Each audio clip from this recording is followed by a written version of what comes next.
Well, good morning, good afternoon, and good evening, depending on when it finds you. Welcome to the Odyssey platform. A few of you might be familiar with it, but if not, I just want to say welcome.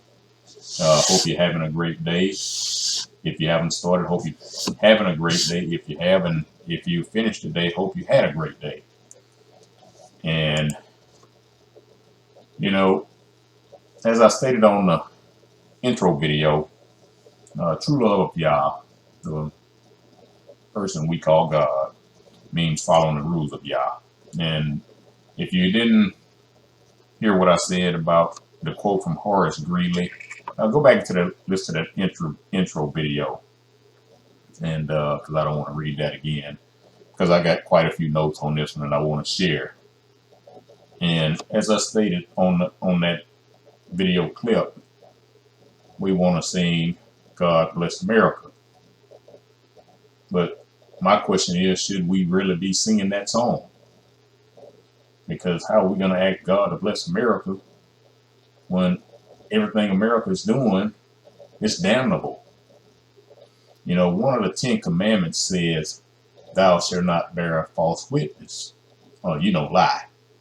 But when we voluntarily participate in politics, we become liars. You know, it reminds me of something George Orwell said, and I'm going to use some George Orwell quotes throughout this video from different works. Most of them will probably be from the book 1984, and some might be from Animal Farm, and it's one other book, Catalonia. Is it House of Catalonia? I can't even remember the total name, but it's Catalonia is in the title.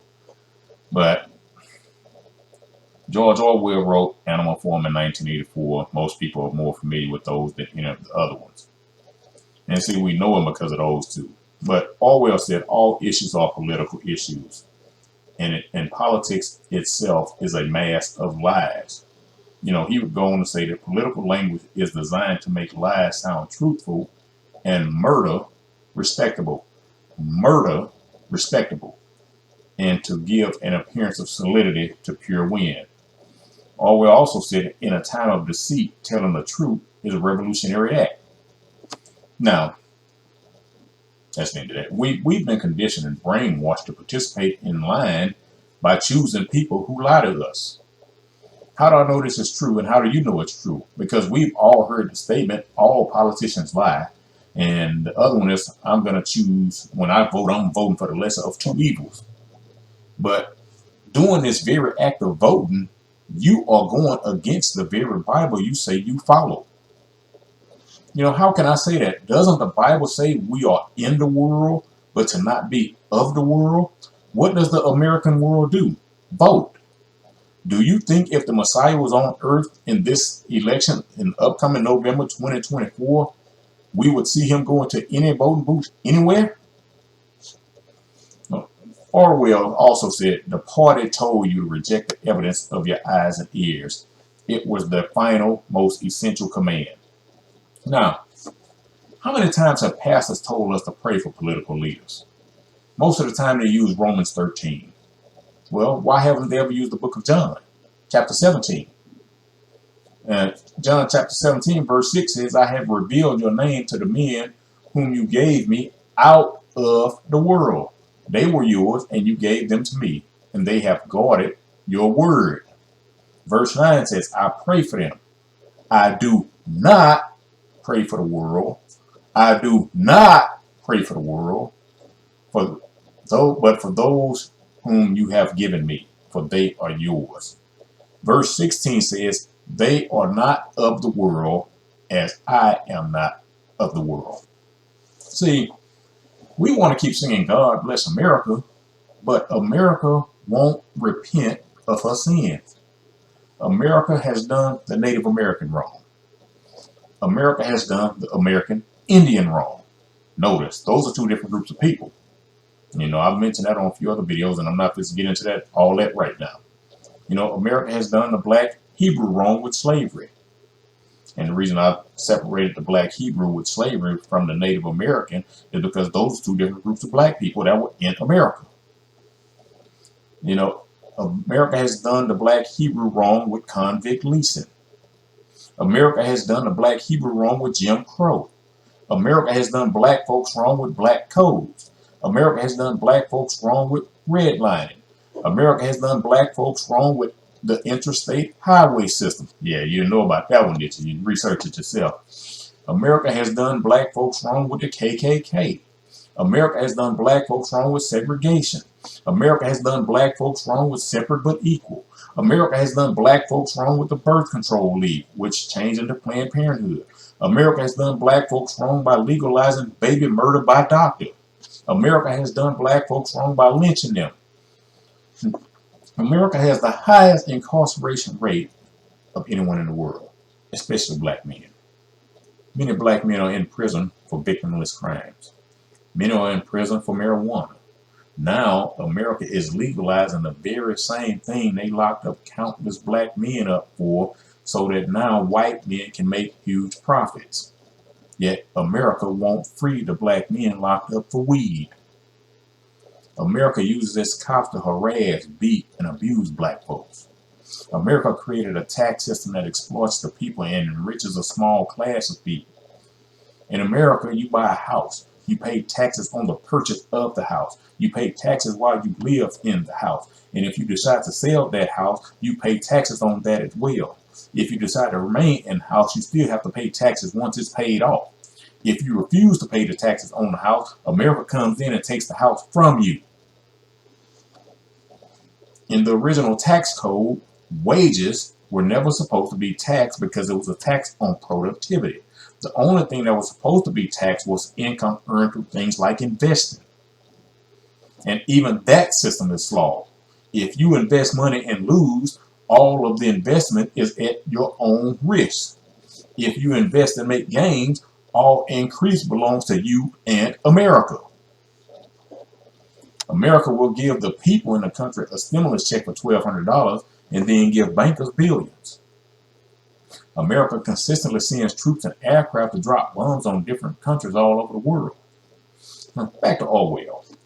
He said, "In the face of pain, there are no heroes." See, how can we call our soldiers heroes for the atrocities they commit in the name of following orders to destroy people who have never done anything to us in other countries? I mean, I'm just asking questions because growing up, I was indoctrinated into this belief that everybody around the world hated us because of our greatness. As I've gotten older, I realized everybody hates us because of our arrogance and bully tactics. Am I saying our men and women in uniform are bad people? Not at all. But in reality, they're no different than the police officers who stomp on a person's head or kicks in someone's door unlawfully at 3 in the morning. See, but I bet you will be hard-pressed to find anywhere in its history where America dropped a bomb on a predominantly white country. The only country that you might consider predominantly white in America's history is Yugoslavia. Right now, America calls Russia a huge threat. But one thing America hasn't done is mess with Putin. Only other groups of whites ever attacked by America live in America.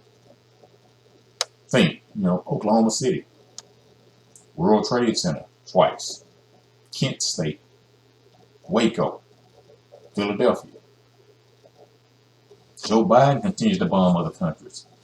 Donald Trump continued the bombing process up when he was in office. Obama bombed other countries. Bush 1 and 2 bombed other countries. Clinton bombed other countries. That's just the last 30 years. Because Reagan bombed them too. In the book, Homage to Catalonia, that's the other Orwell book. Orwell had this to say: all the war propaganda, all the screaming and lies and hatred comes invariably from people who are not fighting, your politicians. America goes into other countries and then they set up military bases in other countries, becoming the world police. And we keep singing, "God bless America." You think all the people that the American military has killed is asking God to bless America after they have lost loved ones because of our American military? Come on, Christians. Once again, I grace you with a quote from Orwell. If he were allowed contact with foreigners, he would discover that they are creatures similar to himself and that most of what he has been told about them is lies. The sealed world in which he lives will be broken, and the fear, hatred, and self-righteousness on which his morale depends might evaporate. You see, when I was growing up, every Sunday in church, we had something called responsive reading. Now, I can't speak other denominations. I was raised Baptist, and my wife, I mentioned before, my wife was raised Catholic, and now we Bible follows. We Bible follows and believers. We ain't none of that stuff no more. But our responsive reading came out of 1 Corinthians chapter 13 every Sunday. And I can still read the full chapter 13 off the top of my head because that's what happened when it's pounded in. I mean, it wasn't pounded in. It was just habit, habit, habit, habit, habit, habit. They say it takes 21 days to create a new habit. Well, it takes a little bit longer than that to solidify that habit. But if you think we got 52 Sundays in a year, that meant 52 Sundays I was reading 1 Corinthians 13. And at the end of chapter 13, it says, and now abide in faith, hope, love, these three, but the greatest of these is love. See, are we following the commandment of love when we sign up to kill others? Make no mistake about it. A lot of my family members, men and women, are veterans. A lot of my classmates are veterans. A lot of schoolmates are veterans. Some of my friends are veterans. See, I remember being in college at the University of Houston when Desert Storm took place in 1991. And some of the people I was in college with had to leave school. Some of my teachers from high school had to go. Some of the guys I grew up with had to go. You know what my greatest fear was? That I would never see any of them again. See, I know many people choose the military because of circumstances that the system has purposely put in place to leave the military as the only viable option for many, so men and women can go do the bidding for these people who created the system. See, the American Christian Church of various denominations does a masterful job of advancing white supremacy. If you ever get a chance, there's a series on YouTube put on by Truett Seminary, Truett, and it's talking about racism in the white Christian church. I would, advise you, if you want to get some information, find Truett Seminary on YouTube, Truett. And I'm not saying I agree with everything that all the speakers are saying, but it'll give you some awareness. See, America uses its politicians to keep us divided as a people, while those same politicians enrich themselves while in office, making less than $200,000 a year, and within a few years having a net worth in the millions. See, I look at one of the things I do every election. I look up the net worth of politicians when they enter office, and then for those, after they've been in office for a term or two, I look at their net worth again. And I tell you what, give me and my household some of that economic math, please. See, politicians guarantee us they are working on behalf of the people, yet the track record of all of them show something completely different. In the book Animal Farm, Orwell states, man serves the interests of no creature except himself. See, every politician is self-serving. I don't care if you like the one you voted for or not. They all self-serving. See, Orwell said, in a way, the worldview of the party imposed itself most successfully on people incapable of understanding it. They could be made to accept the most flagrant violations of reality because they never fully grasped the enormity of what was demanded of them and were not sufficiently interested in public events to notice what was happening. By lack of understanding, they remained the same. They simply swallowed everything, and what they swallowed did them no harm because it left no residue behind, just as a grain of corn will pass undigested through the body of a bird. See, Orwell said you so loyal to party that you can't think. See, the American system uses black politicians to make sure blacks remain victims. Doesn't matter if they're Republican or Democrat either. Name me one, just one black community that has improved since the Civil Rights Act was signed. Just one. I didn't say neighborhood, I said community. Ain't the same thing. And political seats keep changing from Republican to Democrat, Democrat to Republican. Or should I say big government party to big government party. See, nature was given to us by the Most High, but the American government makes us pay to use what was given to us freely. We have to pay for water. We have to pay to fish. We have to pay to hunt. We have to pay to drive. We have to pay a yearly tax called inspection and registration if we want to continue to drive. We have to pay to leave the country via passports. But God bless America. See, black folks are the only ones who didn't come here of their own volition, with the exception of the ones who were already here, like I mentioned earlier. See, America had heads of state that owned slaves, and the American system rewarded those slaveholders by putting their pictures on this fiat currency. So in reality, the dead presidential slaveholders are still enslaving people. They enslaved black people on plantations, and now they enslave everybody through debt. Hollywood will put grown women in roles portraying high school girls. Think about that. And what's going on rampant in society right now. You know, you get, well, that ain't on YouTube, but pedophilia. Let's see, YouTube will flag you, somebody get butthurt on YouTube, and, he said, pedophilia, that's a forbidden word on the platform. But pedophilia is rampant right now. See, rainwater is a gift from Yah, the Most High. But some places in America have made it a criminal offense if you capture the rainwater.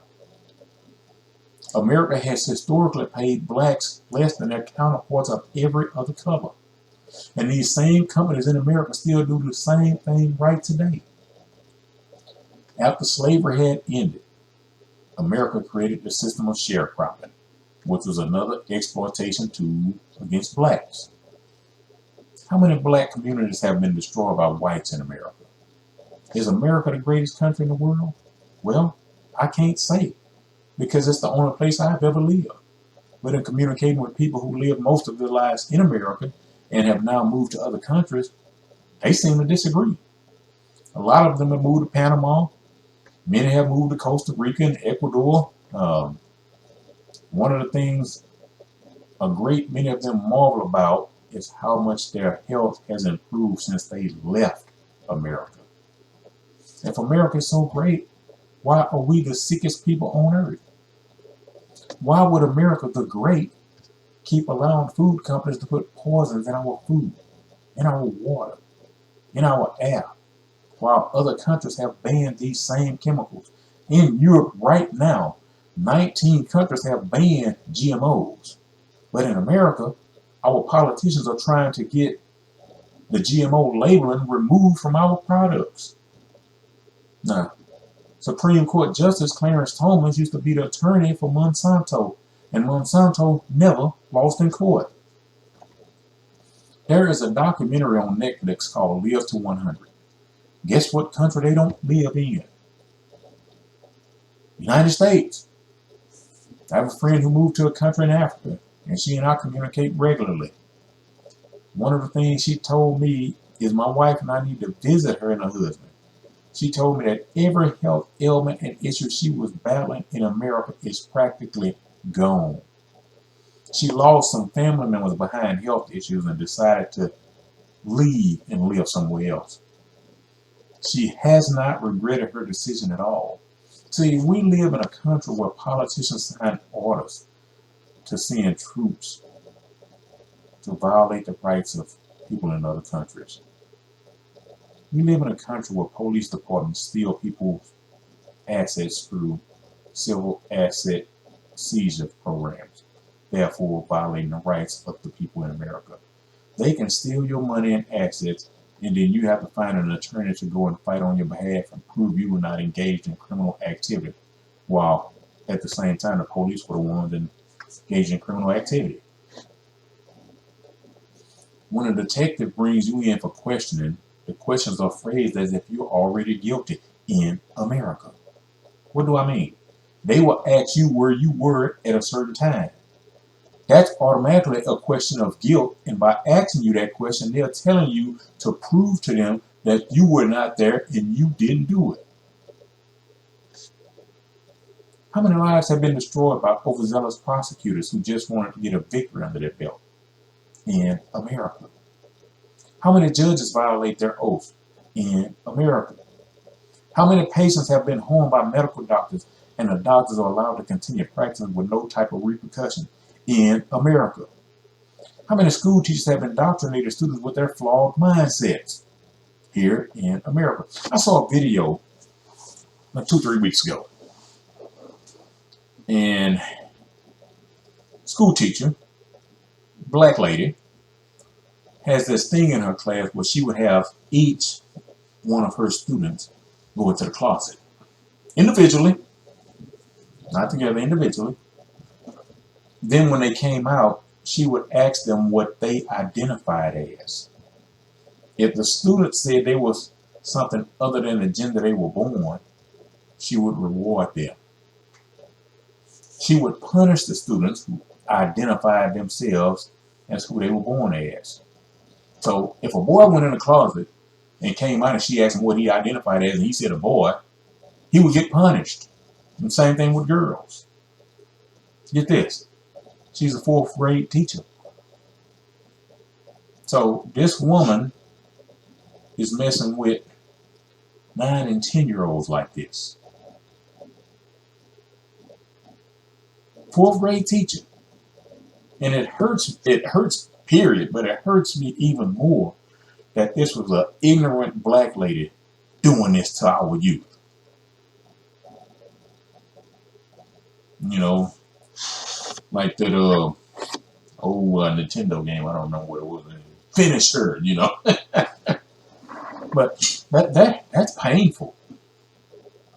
All the things that have been done to black folks in this country, and we got a black teacher, a black female teacher, doing this to our children. See, I never had any children personally, but my wife and I agreed before we got married that if we were ever going to bring children into the family together, they would be homeschooled. And guess who the teacher was going to be? Make no mistake, you know, there are some good teachers out there, but they work in a restrictive and oppressive environment because that's how the public school system was created to be in 1902. My wife was in the school system. 2 of my sisters are in the school system. My brother-in-law is in the school system. I spoke at a lot of schools before I got physically sidelined the last few years. And although these are members of my family, I would have never placed a child of mine in the public school system. Yes, I came through it. Yes, me and my siblings came through it. Yes, my brother-in-law came through it. Yes, my wife and all her siblings came through it. And I've stated before, I was uninterested in it, even in elementary school. See, America has homeless people all over the country. Why is it that if America is so great, we have all these homeless folks? We got a lot of empty buildings in every major city around this country. So why do we have homeless folks? You know, here in Houston for the last few years, you know, we've been having issues with the public water system. Millions of dollars going to companies that don't even really exist. So if you got the type of money to kick down to your partners for doing nothing. Why can't we take care of these homeless people? That's just here in the city of Houston. I know it's corruption in every other major city in this country. I mean, look at the mayor up there in Dalton, Illinois. You know, one guy called Nino Brown. And if you don't know, I can't think of her name right now, but she's Dalton, Illinois. Just put in I think one YouTuber called City Girl Mayor or something like that, or Hood Mayor or something like that. Y'all can find her. You know, we have lots of veterans in the homeless class. Why is that? These men and women did what they thought was right because America lied. They were harmed in many ways, physically, mentally, psychologically, uh, relationally wise, because they took an oath. They did what they thought they were supposed to do. What they thought what they were doing was right, and America kicked them to the curb. We have hordes of hungry people on the streets in America. Yet grocery stores and restaurants throw food away daily. I remember, I worked in retail for a long time, and there was a grocery store right behind one of the places I worked, and they were actually that was from homeless people that lived in the area. Kind of ironic to hear myself say it like that. I would say homeless people in the area on a daily basis. And the people at the grocery store told us one day they would get in trouble if they were caught setting that food aside for the homeless in America. But we want to say God bless America. But we got restaurants and grocery stores throwing food away every day and got homeless and hungry people right outside their doors. I mean, literally right outside the doors. Because this particular grocery store, the guys live behind the store. Some cities in America will actually arrest you if you're caught feeding the homeless. What kind of great country won't feed the homeless and will punish the people who do? Is that what greatness looks like? How can the God of the Bible bless this? You kidding me? I ain't asking God to bless America. Call me what you want. America doesn't know repentance. America does not practice repentance. America will never repent. America will never bow its knee. Should you be praying for wickedness? Because that's what America is. Wicked. And see, we get all these men in the pulpit, pray for your leaders, pray for your political leader. Why are we praying for evildoers? They ain't going to change their ways. If you think you're supposed to be praying for wickedness in some of the things that America has done, you asking God to bless America. Let me read you something. I'm going to take a few verses, a couple from Apocrypha, which was in the original Bibles up until the late 1800s. And I'm going to give you something from our modern Bible. Let's see what Simeon and Levi prayed for with people who had wronged them.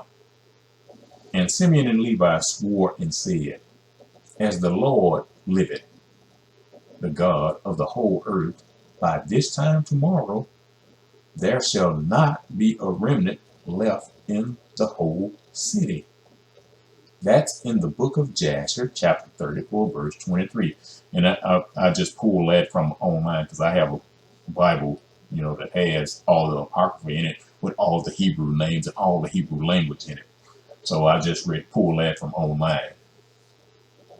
And see, why did Levi and Simeon do what they did? Because their sister Dinah had been kidnapped, taken to another city, and raped. Did Levi and Simeon pray for Shechem?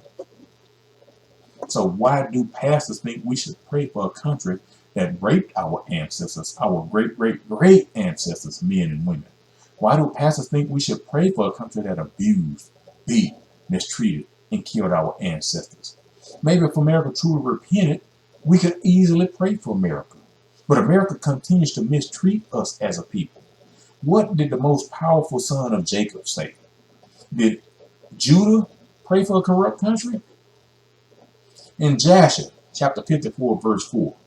And I'm telling you, y'all don't want to get into the Maccabees. It's 4 books of Maccabees. You're going to have a hard time listening to your pastor talking about God bless America if you read them books of the Maccabees. Trust me, especially Judah Maccabeus. Well, it's more like Judah, Yehuda Maccabee. If you read them books of the Maccabees, you might need to have a conversation with your pastor this time. He say, God bless America. And so Jasher 54 and 4 says, now, therefore let the king hear my words, and send, I pray thee, our brother, that he may go along with us to our father, lest thy soul perish this day with all the souls of the inhabitants of Egypt. Now, Egypt is a country. And at the time in Jasher, Judah was talking to his brother Joseph before he knew who Joseph was. See, Joseph knew Benjamin was his brother. Judah knew Benjamin was his brother. Joseph knew Judah was his big brother. But Judah at the time didn't know Joseph was his brother. So Judah saying, I'm going to kill you and everybody in the country. Judah didn't say he was going to call his brothers. In that book of Jasher, Judah did tell Joseph, he said, did you hear about what my brothers Simeon and Levi did to the people at the city of Shechem? He said, I just want you to know I'm mightier than both of them. And see, if you get into some more of that reading in the book of Jasher, because I think Jasher has like 97 chapters, you're going to really see how bad Judah was. Let me rephrase that. You're going to see how bad the tribe of Judah is, which is why they don't want us to know we are the tribe of Judah. When you get to the Maccabees, you're going to see how strong them Hebrew black brothers were, which is why they didn't want you to read the books of Maccabees. They don't want you to read the book of Enoch because now you're going to find out about how they messed with DNA. See, we only learn about Sodom and Gomorrah and immoral. Well, I'm going to say immoral because adultery and fornication is all immoral, but improper sex. See, but they were having a lot of improper sex in the days of Noah. That's why they got destroyed too. But you don't hear pastors talk about that. You know, I heard one pastor say, you know, and you know, you do have pastors out there, you know, having affairs with women in the church. He said, now you got pastors out there having affairs with men in the church. He said, but one thing I can say about, you know, the ones that's having affairs with women, he said, at least they doing the wrong thing the right way. But let me get back to Judah. But Judah was telling Joseph, I'm going to kill you if you don't let Benjamin go. And see, like I said, Joseph knew who Benjamin was, and Judah knew who Benjamin was. Joseph knew who Benjamin and Judah were, but, you know, Benjamin and Judah didn't know who Joseph was at the time. And so Judah, for the most part, always took care of Benjamin. Because if you think about it, we talk about the 10 tribes, and then we talk about the other 2. So you got 10 tribes that are together, and then you had Judah and Benjamin. Benjamin, the tribe of Benjamin, joined Judah. See, the baby boy joined the most powerful brother. See, like I said, they're the 2 tribes, and then the other 10 joined together. If you ever do any type of historical research and all that, you will see the North Kingdom of Israel, and you see the Southern Kingdom of Israel. And so that's, you got 10 in one kingdom, you got 2 in the other kingdom. So, and in the other region, I should say. And so, and just so you don't think it's just in the hidden or removed books, let me read you something from the book of Judges. And Shimshon, that's Samson, called to Yahuwah saying, O Master Yahuwah, remember me, I pray. Strengthen me, I pray. Only this time, O Elohim, and let me avenge myself on the Philistines with vengeance for my two eyes. See, that's in Judges 16 and 28. See, let's hear something from King David. Psalm 144, verses 5 through 8. Here is a prayer from David, or like we thought, a psalm from David. You call it psalm, you call it prayer. But these are the words from David. Incline your heavens, O Yahuwah, and come down. Touch the mountains that they smoke. Send forth lightning and scatter them. Send forth your arrows and confuse them. Send forth your hand from above. Rescue me and deliver me out of great waters, from the hand of foreigners, whose mouth has spoken falsehood, and whose right hand is a right hand of lies. Now, with everything I just read you, did that sound like any of them were asking Yah to bless those places of wickedness? They are praying to Yah to bring down hell. See, praying for people who mistreat you and praying for a country that mistreats you ain't the same thing. Them Hebrew dudes were asking Yah to bless them to destroy nations, not bless them. Pastors love to tell us to pray for our enemies because it says that in Matthew 5:44 and a few other places. But we have to get into more context on praying for our enemies. If someone did wrong to us and it's a moment that has passed, we should pray. But if this currently happened, you ain't got time to pray for someone who is doing you wrong. If someone breaks into your house while you're there, or tries to carjack you or harm one of your family members, is it time to pray for them? Or is it time to defend yourself and your family? If it happened outside of your presence, yeah, you can pray at that point. But if it happens in the moment you're there, you ain't thinking about prayer when your life is in immediate danger. If you pray while you're in immediate danger, I guarantee you the prayer is going to be you focused. You're going to be asking Yah to spare you and let you live. I guarantee you won't be praying for this evildoer to get a conscience. I guarantee you that. Criminals don't have an alternate plan. Criminals have alternate victims. Am I saying prayer doesn't work? I'm not saying that at all. We have to understand those blessing and praying verses in a proper context. See, Yah has also given us a spirit of common sense. See, many of the people teaching us to pray and bless evildoers are in bed with evildoers. Many of the people teaching us this are evildoers themselves. We keep saying, God bless America.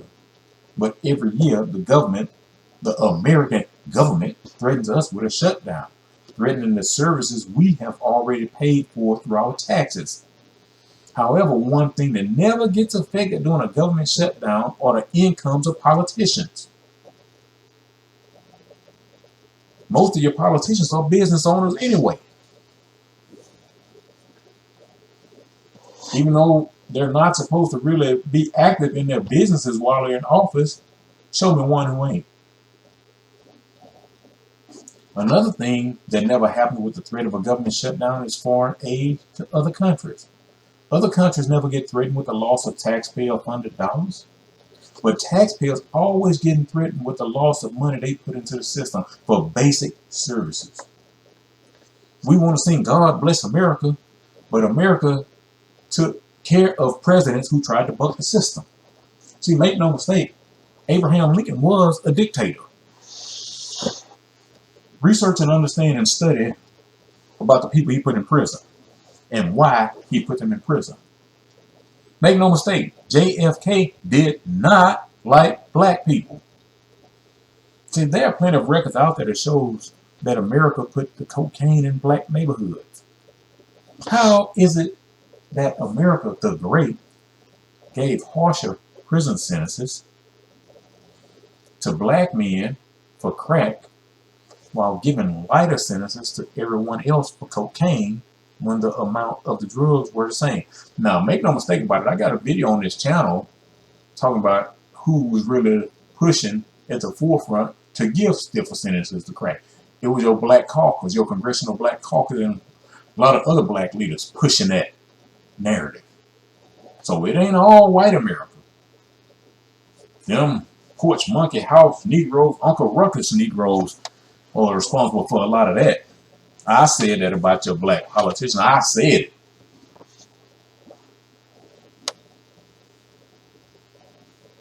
American slaveholders stole many inventions that were created by black people.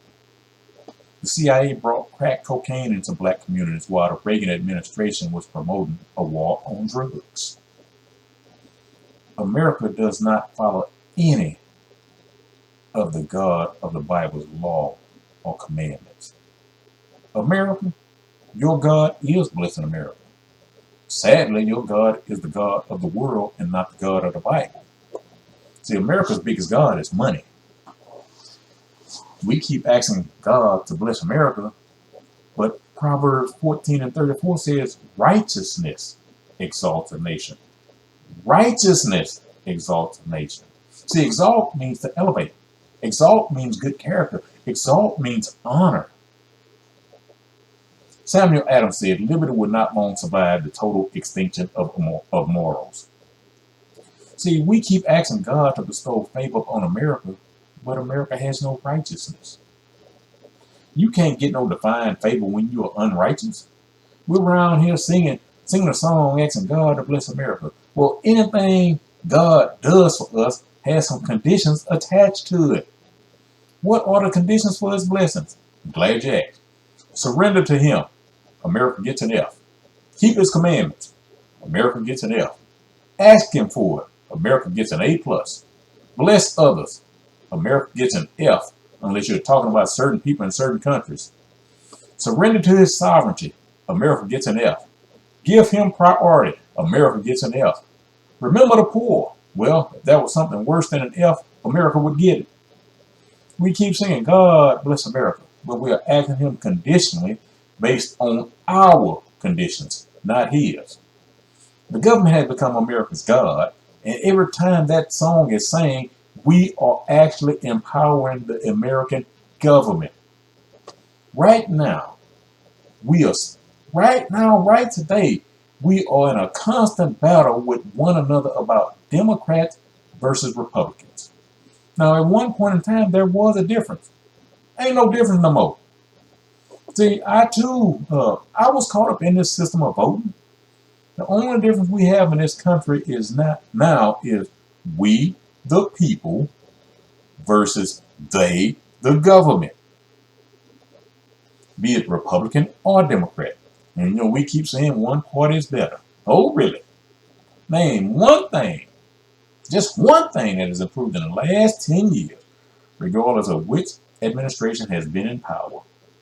We don't even have to go back any further. Just name one thing that has improved in just the last 10 years. We keep asking God to bless America, but when we ask that question, we're also asking for his favor on these wicked politicians. We're asking God to bless America, stand beside her, and guide her. Yet when we go to the voting booth, we vote for the most wicked, violent, damnable people on the ballot. Take your Bible into the voting booth with you and look at it while you punch the ballot. And as you look at the Bible, ask yourself, does this candidate stand on principles laid down by God or Yah? We ask God to bless America, but we vote people who are anti-God. What are y'all smoking?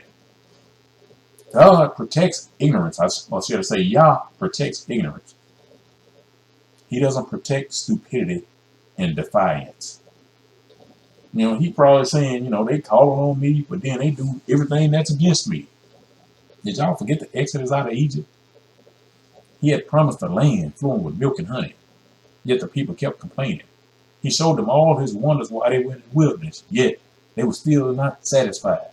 The song says, guide her with a light from above. If God's shining his light on us from above, look at what he sees every time he looks down here. He heard the blood of one person, Abel, crying from the ground. And how many babies have been aborted legally since 1973? And what these women still fight, women and Democrats still fighting for the right to murder babies. So, if he heard the blood of one person cry from the ground, what is he hearing with all this wickedness, betrayal, unwillingness to truly love, adultery, homosexuality, transgenderism, bestiality, murder, be it in the womb or on the street, in a city or a foreign country, selfishness, exploitation, kidnapping, human trafficking, child trafficking, organ harvesting, theft, be it from the government or the church, covenant, be it from your neighbor, the government, or the church, greed, be it from individuals, the government, or the church, discrimination, be it from individuals, entire races of people, the government, corporations, and the church, lying among each other from the government and the church, blaspheming, taking his name in vain, teaching believers to bless people who don't believe in the Father or his Son, supporting killing people around the world who don't believe the same as you, colonization. Yes, colonization is still going on in the name of ousting dictators. They want the resources of those countries for their financial gain. Are y'all crazy? Hey, I'll say this again. I once believed in all of this stuff, especially since it was coming from the pulpit. And I've told you before what pulpit rhymes with. Many pastors like to say we're not supposed to touch the anointed.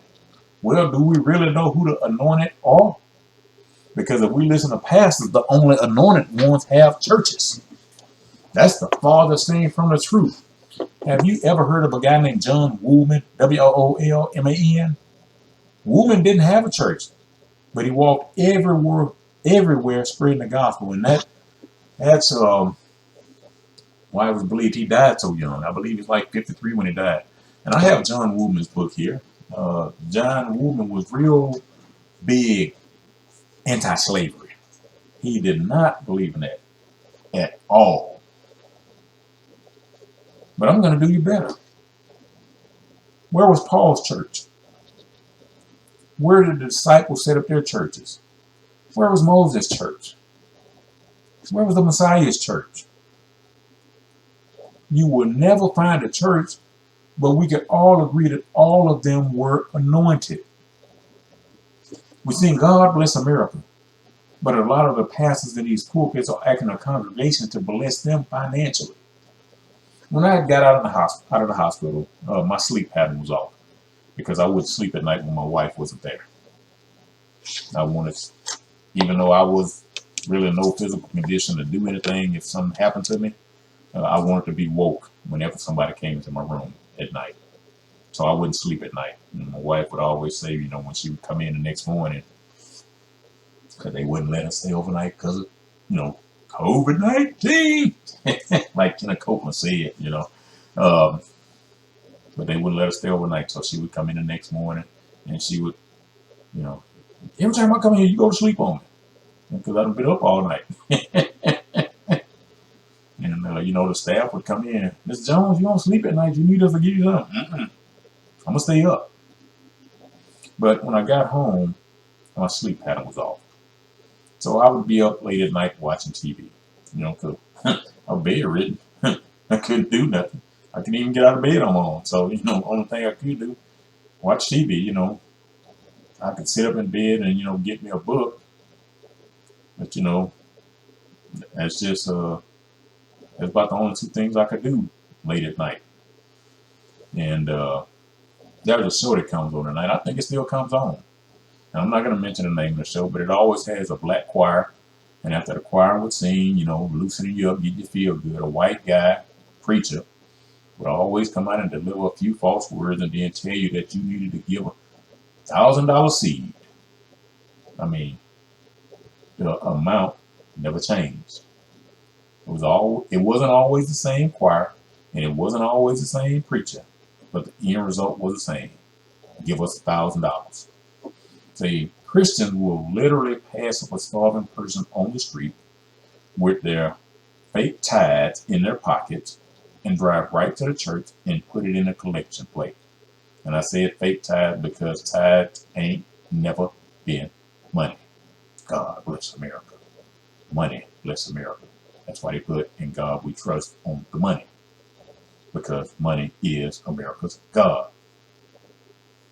And see, we keep asking God to bless America, but we won't even bless the hungry person on the corner.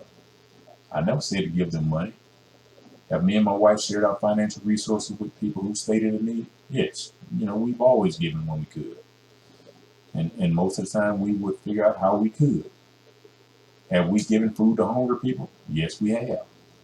Have we given something to drink to those who are thirsty? Yes, we have. I'm not telling you this for a pat on the back. I'm telling you this because this is what we as true believers, I said true believers, are commanded to do. See, I know pastors out there that tell you you are still obligated to give 10% to the church, and anything you do for anybody else doesn't count towards your giving to the church. Show me that in your Bible. Because the Bible says Yah loves a cheerful giver. It doesn't say Yah loves a cheerful tither. See, I think Proverbs 19:17 said, give to the poor and Yah will repay you. I ain't never saw no verse in the Bible that said give to no church. I ain't never saw nothing in the Bible that said give to no preacher. Now, in the Old Testament, you took care of the Levites, the Levitical priesthood, because they were the only ones that didn't receive blessing. So you were obligated to take care of them. Where's your Levitical priesthood now? Most all your Levites live in Africa, the Limba tribe. So put that in your pipe and smoke it. See, I can't stand people who go to do a good deed and then utilize social media outlets to show others how good of a person they are. See, the Bible says in Matthew 6, I believe, that you who do that won't be blessed by Yah. See, we want to see God bless America, but the church won't even bless the people in the neighborhood the church sits in. Why doesn't the church do more? It's because the government has become the church's God. And since government has become the God of the church has delegated its role to the government. But we ask God to bless America, and we won't even bless each other. We keep saying God bless America, but we worship on Sunday instead of the Sabbath day. The Sabbath day is Saturday. See, men changed the day God told us to rest, and now we follow man's tradition instead of God's word. See, my dad worked a lot of Sundays. My dad worked a lot, but he worked a lot of Sundays, and one time the pastor, well, more than one time the pastor would tell him, you should, Brother Jones, you shouldn't be working on Sunday because that day was reserved for God. And he finally told the pastor, when you stop taking payment from the church for delivering God's word on Sunday, I'll stop working on Sunday. Pastor never said anything to him again. See, the church we attended growing up was a small church. And the pastor that said it to my dad wasn't the original pastor that baptized me. That was the one that took over after the original pastor had died when I was a junior in high school.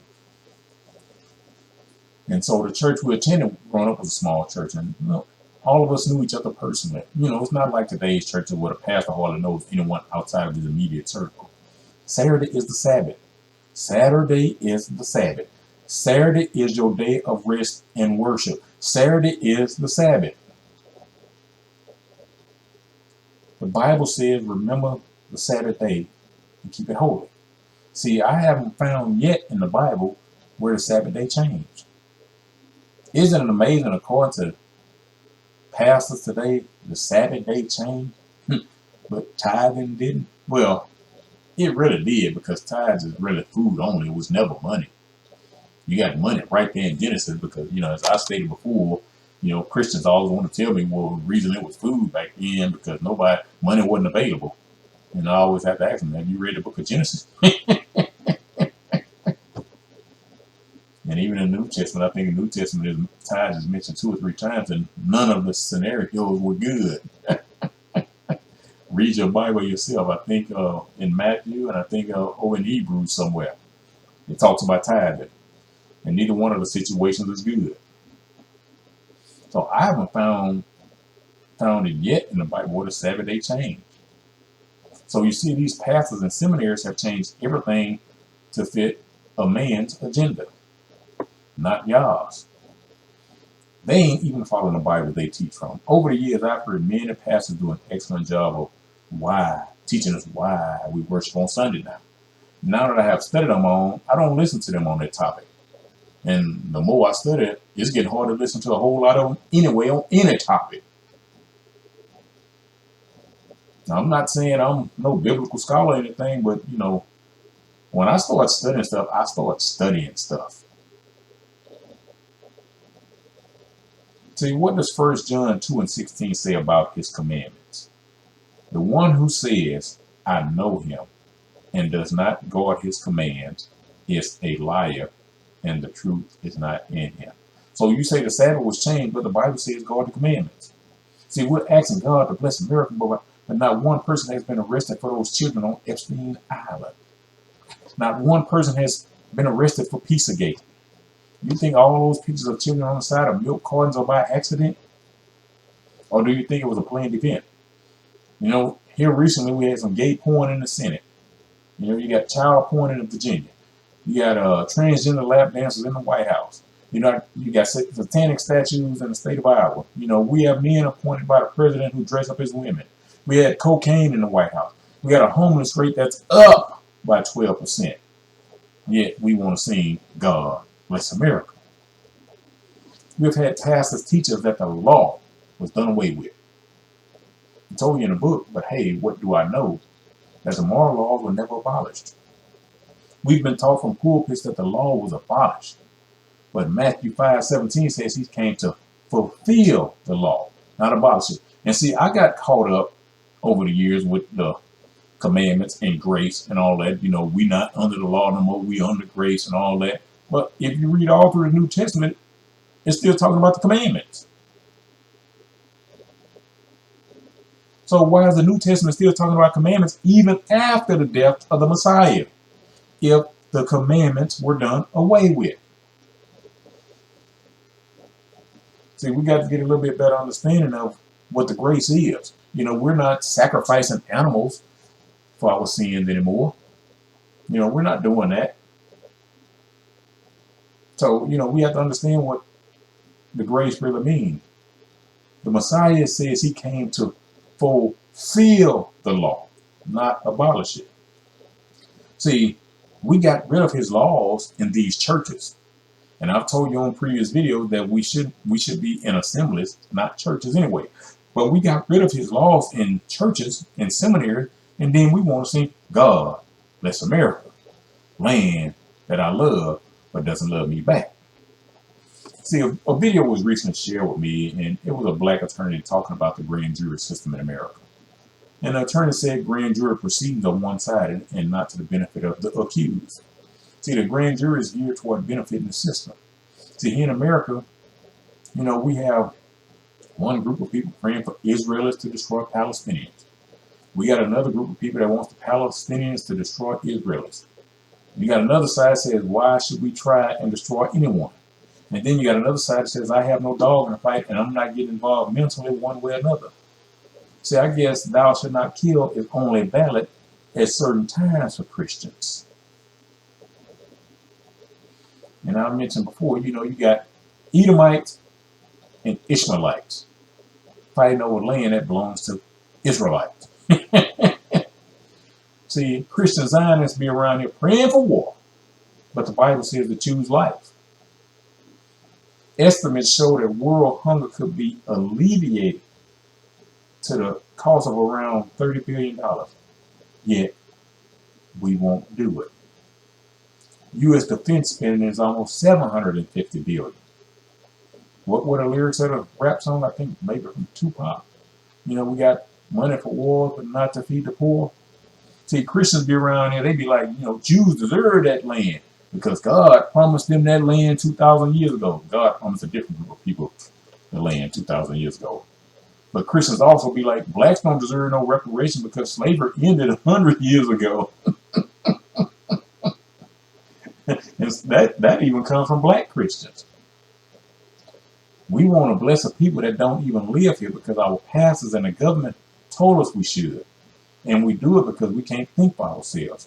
But if you ever bring up the conversation with these same Christians about reparation, they will say, I ain't had nothing to do with slavery.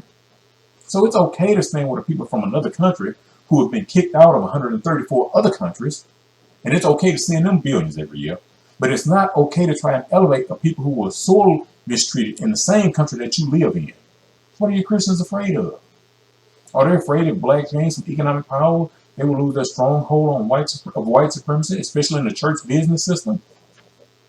See, the church is a business. The assembly is not. Show me in the Bible where it said go in debt and get mortgages and rent and utilities and all that and salaries and all that to deliver Yah's word. Show me that in your Bible. But we don't want to bless people in our own country. We want to bless other countries, but we don't want to bless the people in our own country. But then we sing, God bless America. We won't even bless America, but we expect God to bless America. It's like knowing you have a family member struggling, starving, but your pastor said bring your money to the church first. Even though in 1 Timothy 2:6, in the Bible says the former husbandman should be the first partaker of his labor. But your pastor said you give to God first, but God's word says you give to yourself first. Your pastor said you bring the money to the church first. These trifling Negroes and Gentiles don't even really give back into the communities that they fleecing. But they tell you to support them. You would rather feed total strangers. You would rather financially support total strangers than your own family. I'm not talking about those family members who waste money. I'm talking about family members who sincerely need help. America sends Israel. I like to call it Israel. Billions of dollars every year. Yet Israel continues to beg Americans for money using Christians in order to feed the starving people over there. America won't even feed its own hungry. But you got these American Christians getting on TV asking us to send hungry people in Israel money. And here lately I saw a commercial recently they threw in the children of Syria. That's really to get on you, pull on your heartstrings, tug on your heartstrings. They really not gonna send no money to Syria. Any money you donate, they're gonna send all to Israel. But America won't even feed its own hungry. We ask God to bless America, and America won't bless America. We ask God to bless America, but I need you to remember Malcolm X, Martin Luther King, Fred Hampton, Lewis Lomax, George Jackson, and Medgar Evers, to name a few. But they want us to sing, God bless America. Anytime we get a black leader, they do what they can to destroy him. So, was Obama's pastor Jeremiah Wright wrong or right when he said, God damn America? Said, subscribe to on YouTube has moved to a country in Africa, and he says all the time, damn America. According to multiple medical sources, the FDA is manipulated with bribes. That's medical sources, that's not me. These people are in charge of the health of the country and approve things that are harmful for the sake of their God, which is money. America told us to trust eugenics disguised as science. America allows other cultures to come here and live their culture.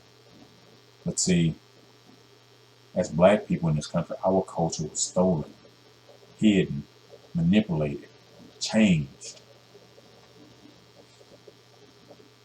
And the rest of America gets mad because a month is set aside for black culture. Now, I believe we should celebrate our heritage all year instead of 1 month.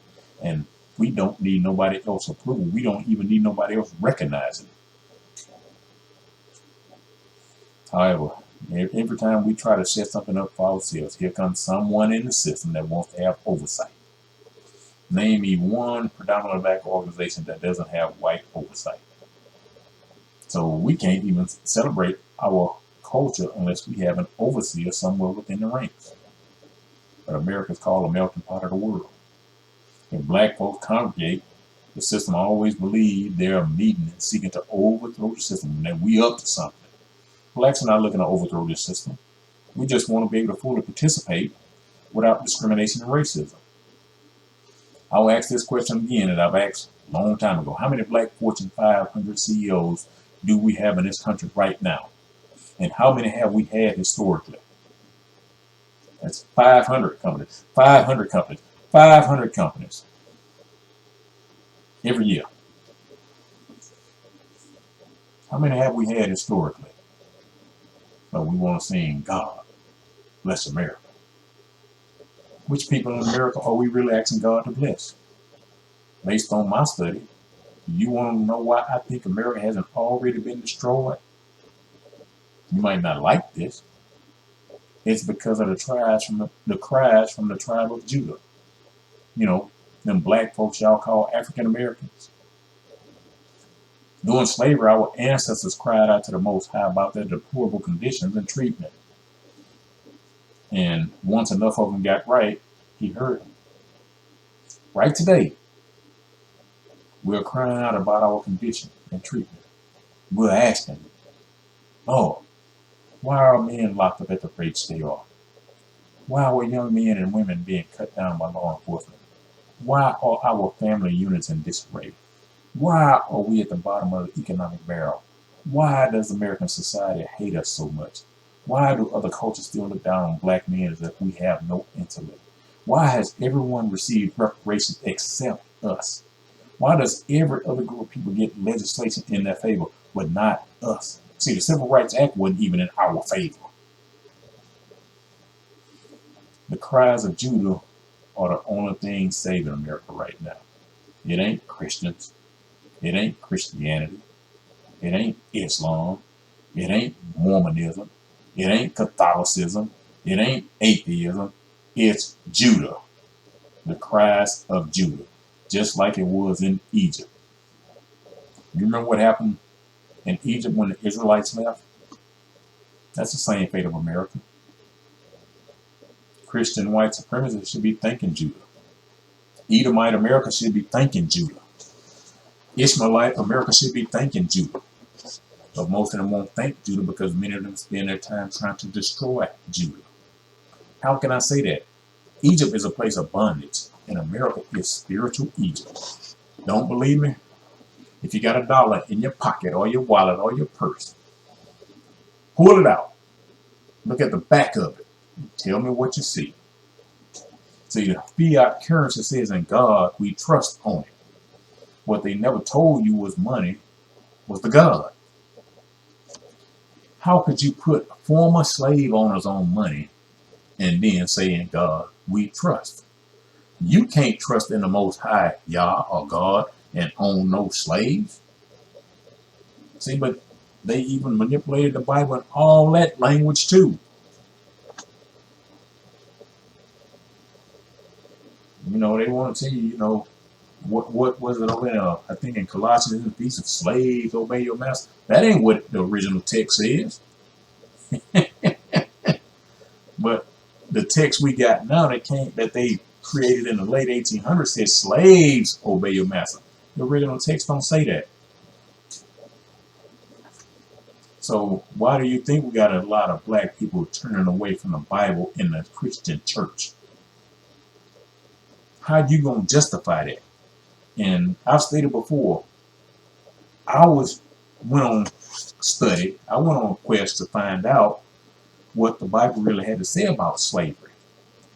And because I was trying to help people understand why slavery was, you know, the way it was, and how it was legitimate according to the Bible.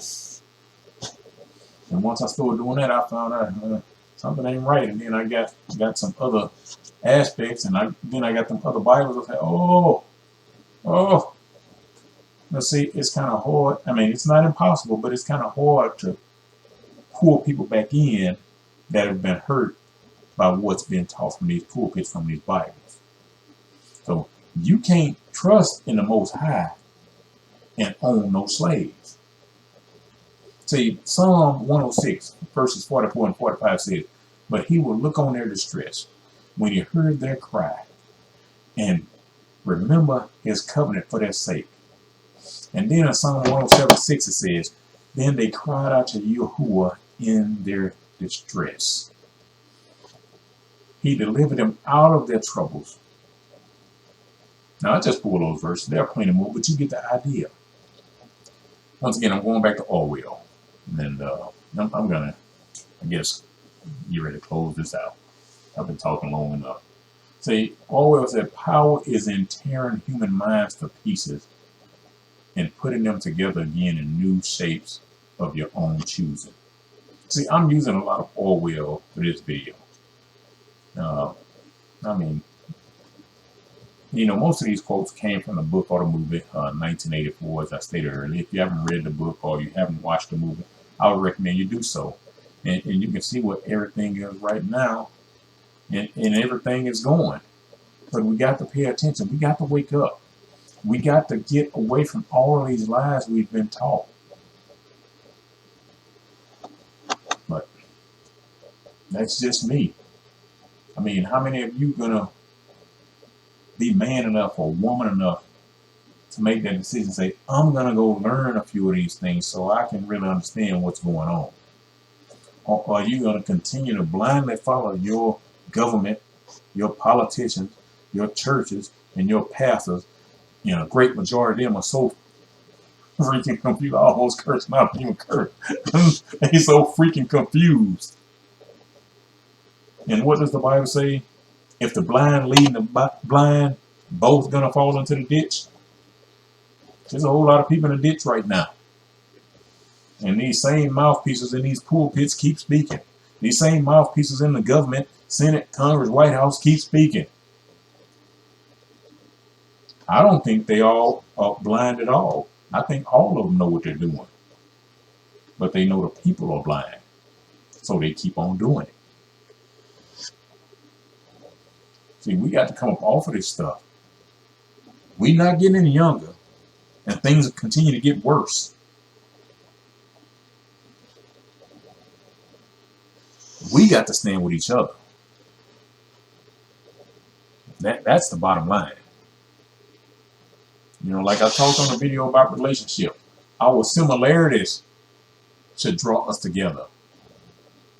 Our differences shouldn't break us apart. But we are allowing people that don't even care about us to keep us apart. That's in your government and your churches. Like I said, look up Truett Seminary. Truett Seminary. And look up racism in the white church or something to that effect. Truett Seminary. Especially if you go to a multicultural church. Especially if you go to a multicultural church. You might not want to admit it, but you see in your church where white supremacy still dominates the halls of the church. How many blacks in leadership in your church, your multicultural church? How many blacks control anything in your multicultural church? Am I saying all of them like that? No, not at all. My wife and I, went to multicultural church. Because I believe we can learn from anybody. But that's just me. I still watch pastors on YouTube on a regular basis.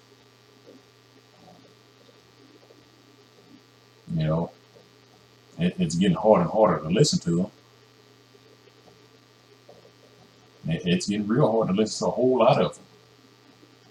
And some of the things they try to use out of the Bible and justify some of the things that they do. Doesn't the Bible say you don't change or manipulate anything in the Bible? And I have to keep asking, how do all these men go to seminary, learn this stuff, but didn't learn at some point, hey, something might not have been right with what they taught me. Why do your politicians make all these promises, and then once they get in office, you can't access them no more? Why? But we want to see God bless America. See, the original 13th Amendment in the U.S. Constitution had nothing to do with slavery. The original 13th Amendment of the Constitution said no royals or nobility could ever join the political class, because they knew as soon as lawyers and nobility is royalty, your political class is considered royalty in this country, just like the royalty over there in the UK or wherever they at, Britain, wherever the people at. I don't know where they at. I don't even get involved in that stuff. But your political class is considered the nobility class. Your judges are considered nobility. That's why you have to say your honor. But the original 13th Amendment, you said you keep all of them people like that out of politics. All of them. Said because they were going to write laws that if they ever got in charge, they were going to start writing laws that were oppressive to the people that they themselves would never abide by. And what do we see right now? But we want to say, God bless America. We asking God to bless wickedness. Got a whole bunch of lawyers making up the laws to govern us, but they don't abide by themselves. They exempt themselves from the law that they created for us. They don't even read the bills they pass. They put their particular project in, and that's all they concerned about getting passed. They don't even know what else is in the bill.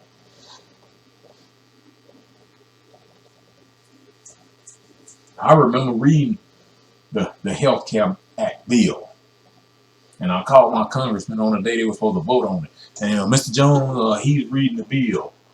I said, when did he start? I was like, if he started today, he ain't gonna finish. There'll be nowhere near finished. I was like, because I started reading it like 3 weeks ago or a month ago. I said, and I ain't finished it yet. I said, and I'm an avid reader. That was just a lie.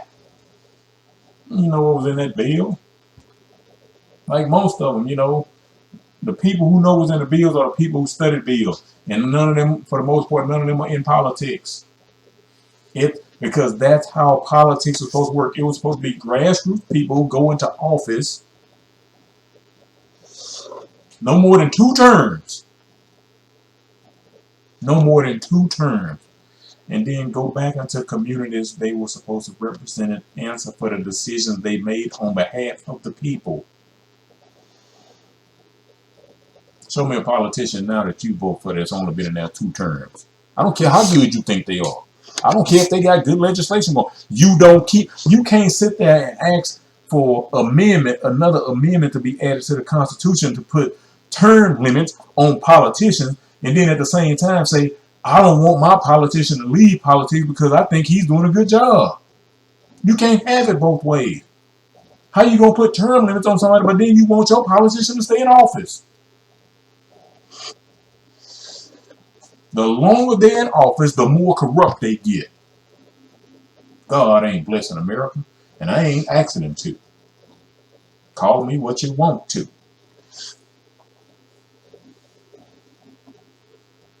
We sit here.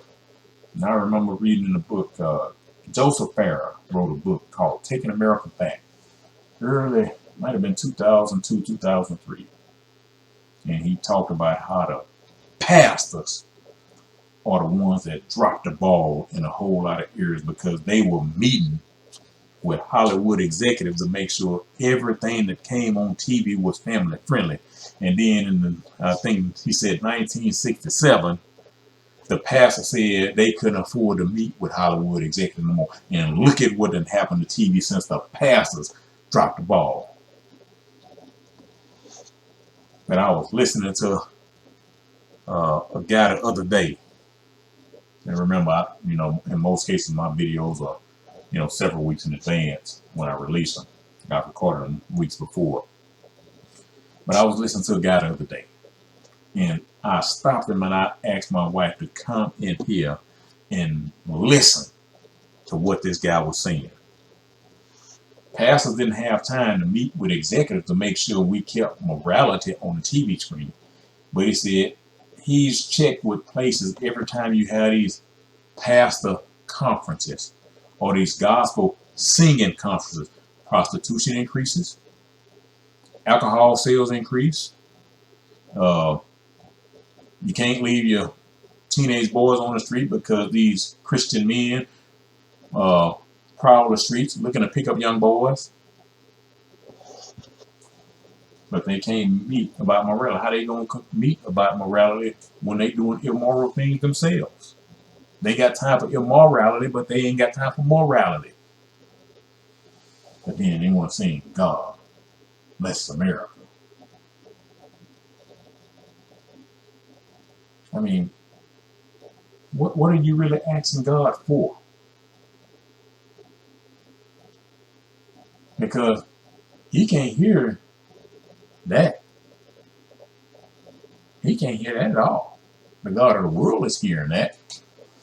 Because if our Father, who we say is in heaven, was hearing our cries, we might see a little bit better situation in this country. And I'm not saying it will be much better, because his word has prophesied what's going to happen. But I'm saying, we sit there and ask God to bless America, but we ain't doing nothing to show God that we want his blessings. You know, it just doesn't make sense. You know, you look at, I hardly watch news, but I saw some news clips pop up on YouTube, just here in Houston. And I'm just looking at, it lets me know, it reminds me of why I stopped watching the news over 20 years ago. Because I just shake my head, and you know, God followed her, this woman and her mother-in-law home from the store, got out his car when they got home, and just shot in the face. Another guy knocks on these people's door, Ring camera catches him.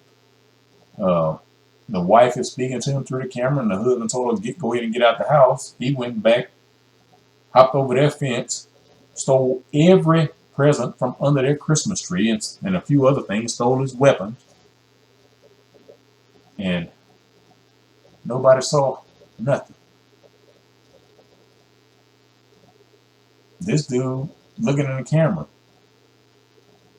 So these folks are bold now. We want to ask God to bless America. I mean, it said 17-year-old girl walking to work the other day. A woman pulls up on her to snatch her purse and kill her.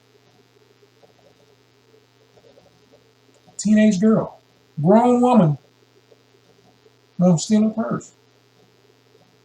God bless America. 17 Jewish rabbis just got arrested. Child porn, money laundering. God bless America. Pastor around here sleeping with women unprotected, knowing he has AIDS. God bless America.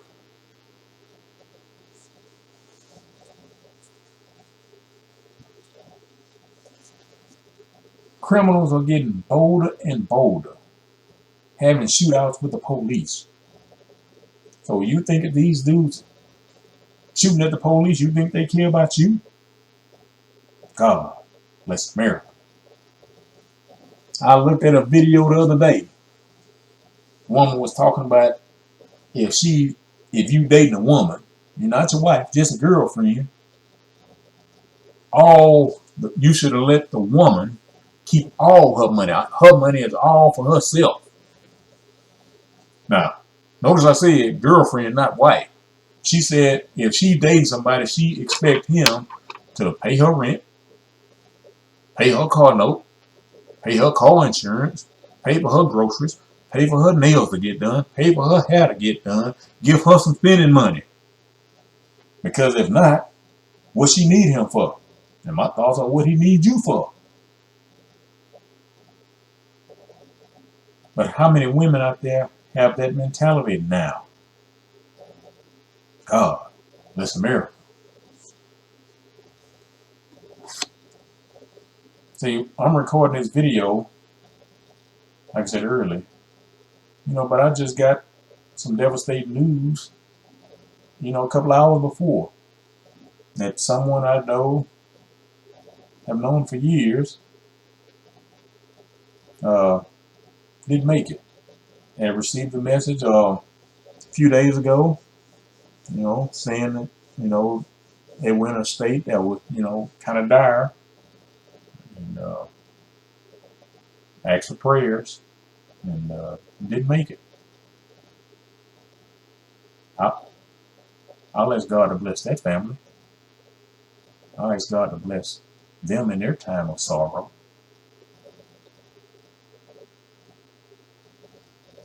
But I'm not asking God to bless America.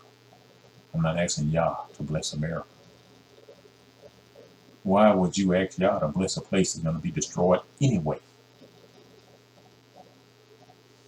I mean, the writing on the wall. Maybe you can't see it because you think it's an invisible ink. But the writing on the wall. Spiritual Egypt is going to be destroyed. Now, I'm not saying it's going to, implode or anything like that, because Egypt was destroyed. Rome was destroyed. Greece was destroyed.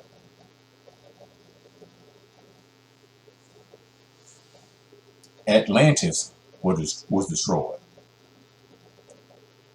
So you can sit there and keep putting all of your faith and hope in America being restored to whatever greatness y'all thought you had.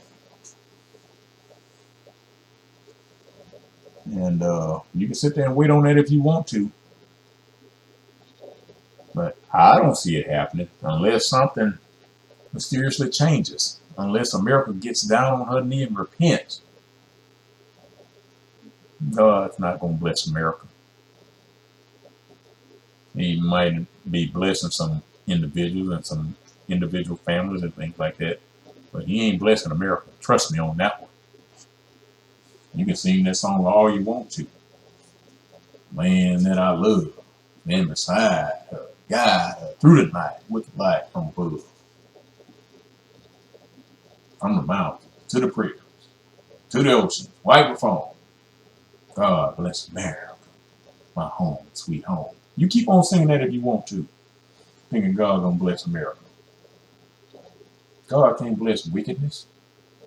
God can't bless unrighteousness. I was outside earlier today, and they're building a new house down the street. And I just heard a guy cursing somebody out, and and this is way down the street. That just show you how loud it was, way down the street. And he was telling them, he kind of had some choice words for him, because the guy working on his house is, apparently parking on his grass and in his driveway while he's away at work. And he told him, he said, man, I'm tired of coming home every day and y'all parked in my yard. And so, apparently, they told him they were going to call the police on him because he get on them for parking in his yard. And, but that's just people. I had to put bricks at the end of my driveway because, the neighbors have company. And he just drives across my yard and parks in front of their yard. But people just have no respect for other people's stuff anymore. The Bible talks about sowing and reaping. So people do stuff. We continue to see people mistreat one another. We continue to see people mistreat other people's property. And then we don't ever want to say anything to anybody about their behavior. But then we want to say, God bless America. What if God is using you as a vessel to communicate with that person? I'm just rambling now, because I could say a whole lot more. But we just need to come to grips with the plan. So you need to start studying on where America, see if you can find America in prophecy. And check it. You're going to see what happened to American Prophecy. Now, I can't tell you that, it seems like the more I tell people, the less they listen. So that's why I always just pretty much touch on subject areas.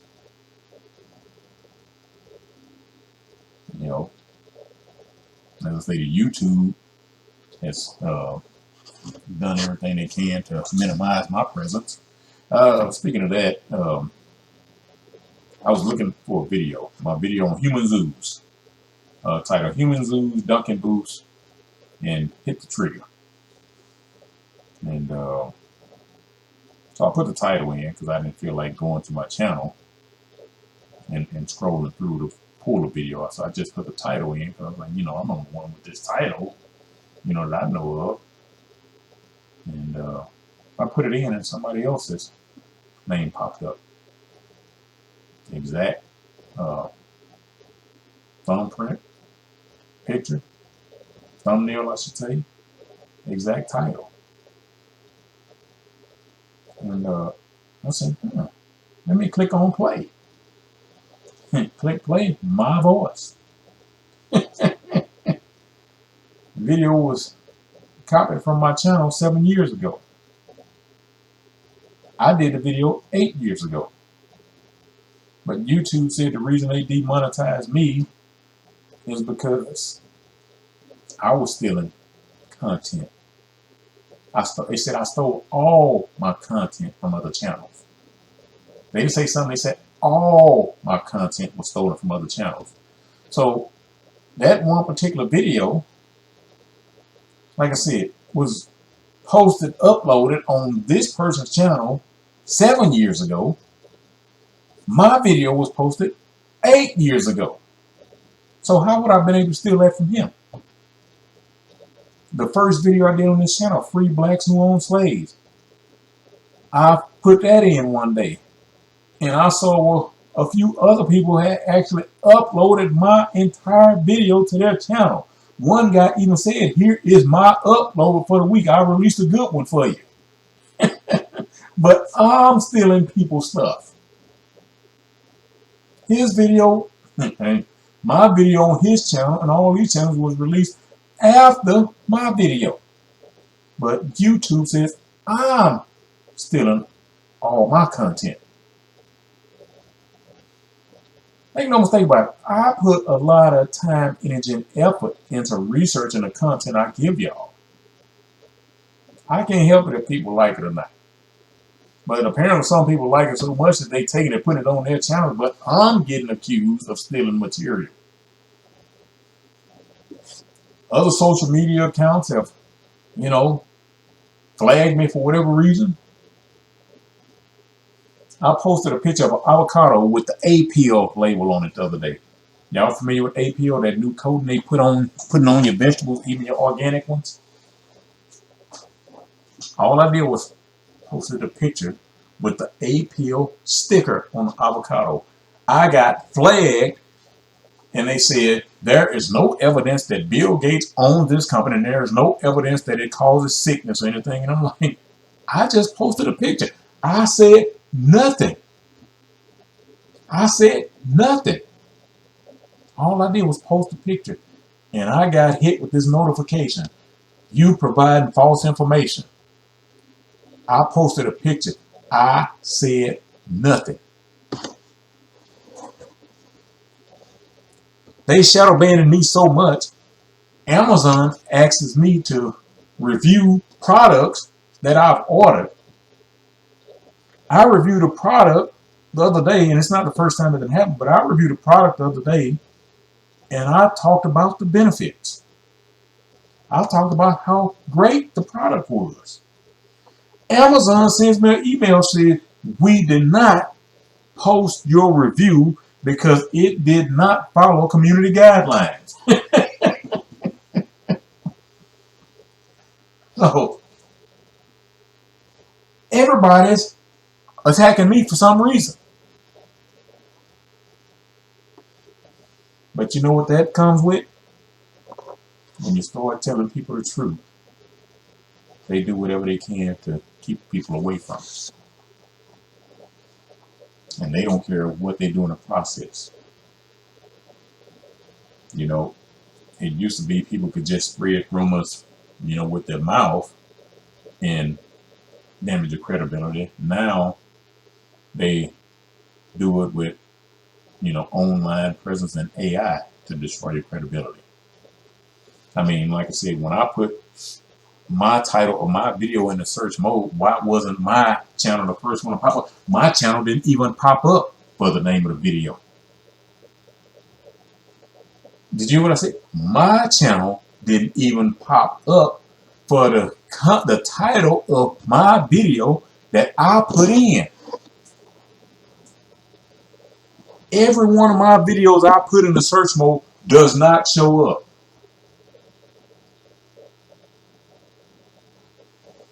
But we want to say land of the free. Free for who?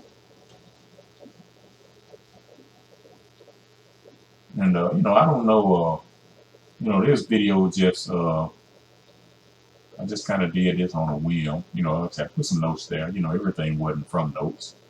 But, I did have a notes from some of the stuff, because of course I needed to put a quotes in scripture. But, I'll put some more videos on this channel going forward, but I don't know if they'll be in, this context. Like I said, on the YouTube, quick video. If the video is going to be probably more than 30 minutes, I'm going to probably put it here instead of on YouTube.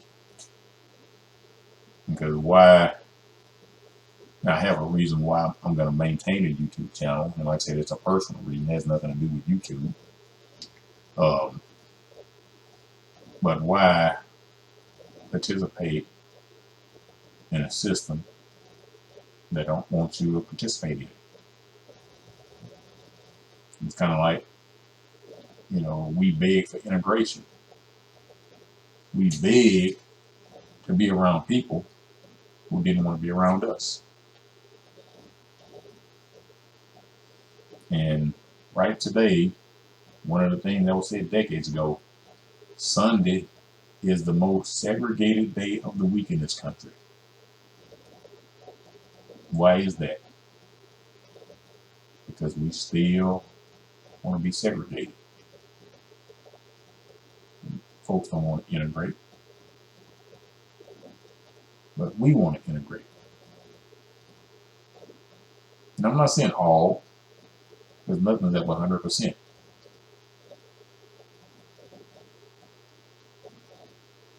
And so, why keep putting all your best energies and efforts into a system or a platform who won't reward you for it? Like I said, I hope, people will click follow on the Odyssey platform. I hope so. But I'm not going to beg people to be part of something when they're doing everything they can to minimize my work, my time, my energy, my effort. See, I could pretty much go out to pasture and not produce no video at all no more. I want to do it to try to help people. Help the ones that want to be helped anyway. Because a lot of people don't want to be helped. And then they want to sit there and live their lives, say, well, I'm just one person, what can I do? You can teach another one. And then that other one can teach another one. And while they're out there teaching, you can go find you another one to teach. And as you teach and let them go out there, then you can find another one to teach. And as you keep teaching others, they can keep teaching and reaching others. And so all it takes is one at a time, one at a time, one at a time.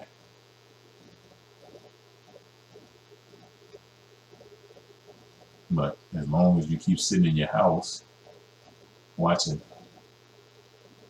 Sunday football, Monday night football, Thursday night football, all day Saturday with college game day, Then when NBA season starts, because it overlaps the NFL season, you got Sunday football all day. You got Monday night football. You got Monday night basketball, Tuesday night basketball, Wednesday night basketball, Thursday night basketball and football, Friday night basketball. Saturday you got NBA basketball, college football. And so that's where so many people's time is spent doing feel good stuff. Feel good stuff ain't gonna get you nowhere. Not long term anyway.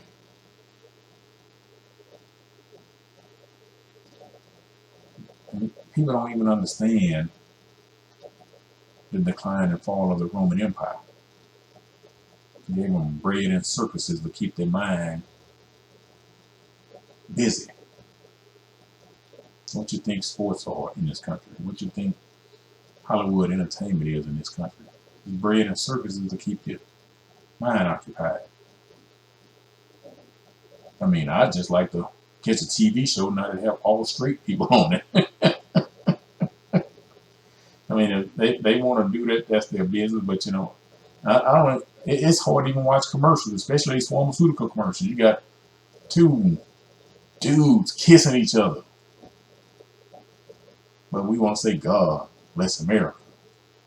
You got two women kissing each other, but we want to say God bless America. Saw a video a few weeks ago, a guy breaking down a song by George Michael, Father Figure. And I sat there and listened to that, and I said, man, you know what? I used to listen to that song years ago. And never really paid attention to those words. Put Father Figure lyrics by George Michael in a search mode and just read them. Don't listen to the song. Read them and then listen to the song. Read the lyrics to that song, and then listen to the song.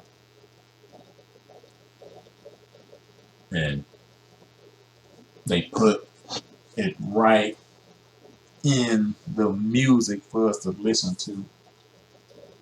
And we getting caught up in the beat that we don't even realize what words were being sung.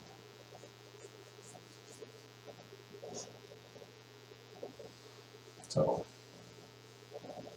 we got that stuff going on. And then we want to go to the church on Sunday. Or we want to get together. God bless America.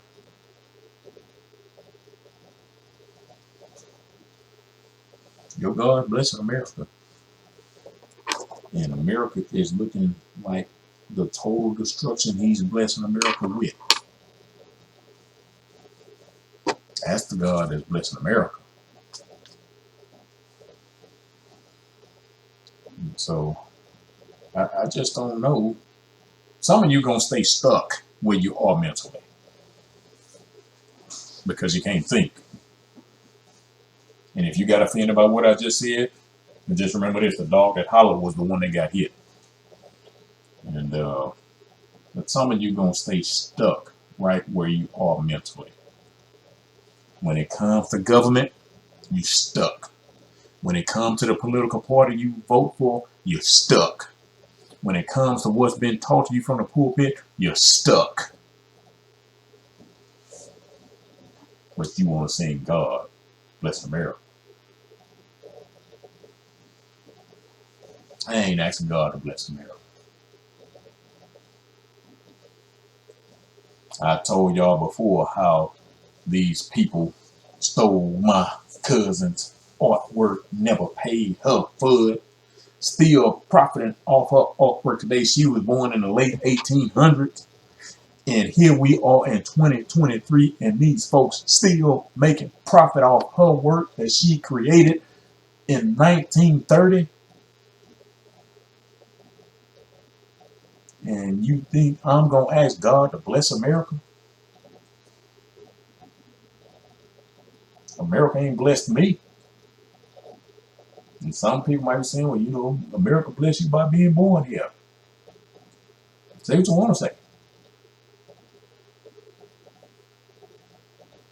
You know, one of the things we hear from Gentiles all the time is, y'all have been left in Africa, y'all have been running around like Bushmen and all that.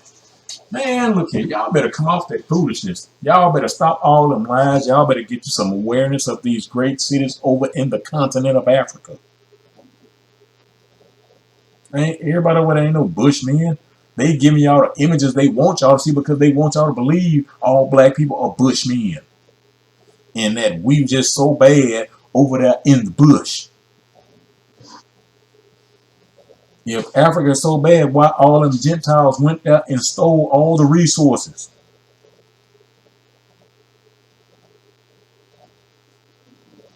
Why China going over there, setting up shop in there, and then don't even want, they setting up shops in these African communities, and then don't even want the African people to come in their shops?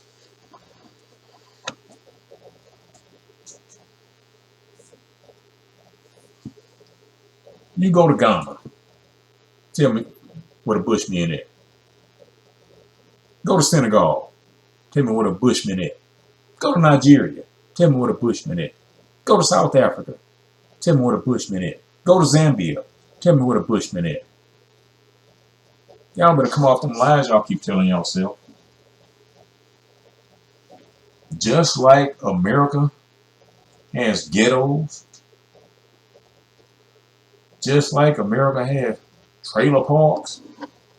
Now, they might not have trailer parks over there, but every country, every continent got poverty-stricken areas in their cities, regardless of where you go. Hawaii has been promoted as a metropolis, a great metropolis, but Hawaii got poverty-stricken areas too. Look at San Francisco.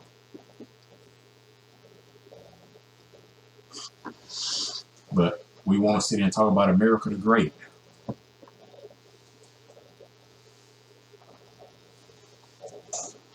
See, if America's so great, why America got to send the troops everywhere and steal all the resources? But we want to sing God bless America.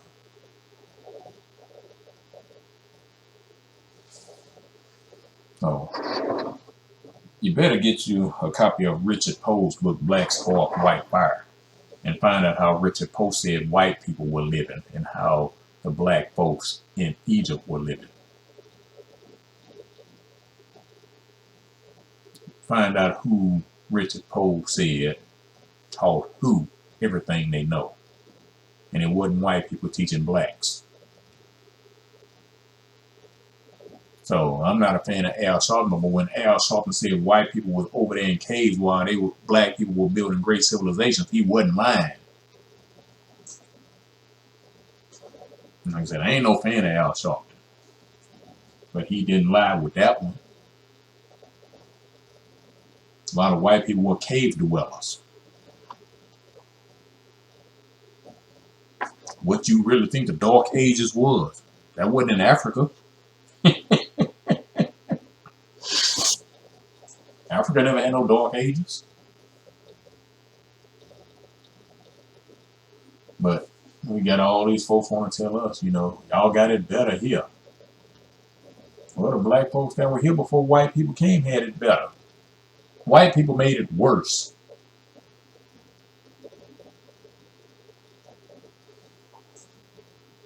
Y'all want to come off of that. And like I said, nothing. I'm not talking about all.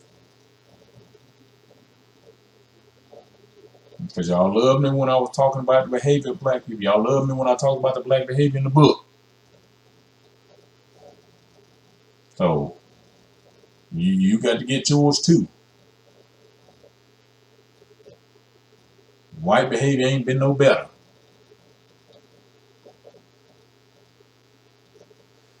And you got these billionaires out there who want to start donating money to black people. Yeah, you just donate money back that they done made off of black people. That's all it is. They ain't doing no noble deeds. They just giving a portion back from what they done stole. But we want to say, God bless America.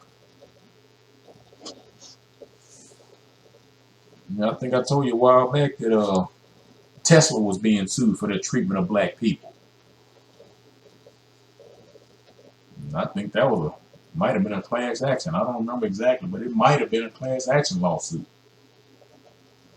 for the treatment of black people, the black employees over there. We see the commercials keep coming on TV now for Camp Lejeune. All the people and their family members that were on that base from 1953 to 1987 that suffer from issues.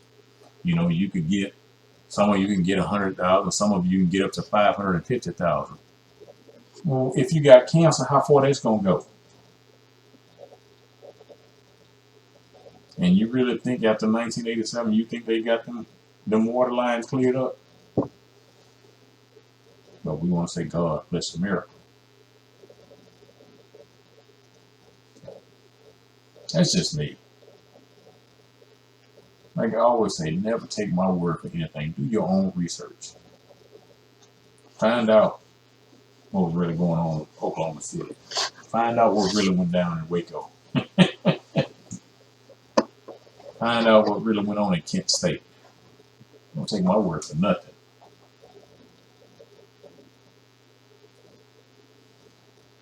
I mean, people, we've been so misdirected and lied to. It's sickening in this country. And, I just don't know what to say other than what I've said on this video and what I've said on other videos. And you have to ask how much longer any of us gonna be able to talk like this. Like I said, I spend more of my time educating and learning stuff than I do watching TV and all that other stuff. And early this morning when I got up, I watched a little documentary or whatever, titled "Free to Speak," right under an hour long, and it was just talking about how they do everything they can to silence the voices they don't want to hear. And we saw a lot of that, you know, from 2020 to 2022. Shut up. You don't have the right to speak.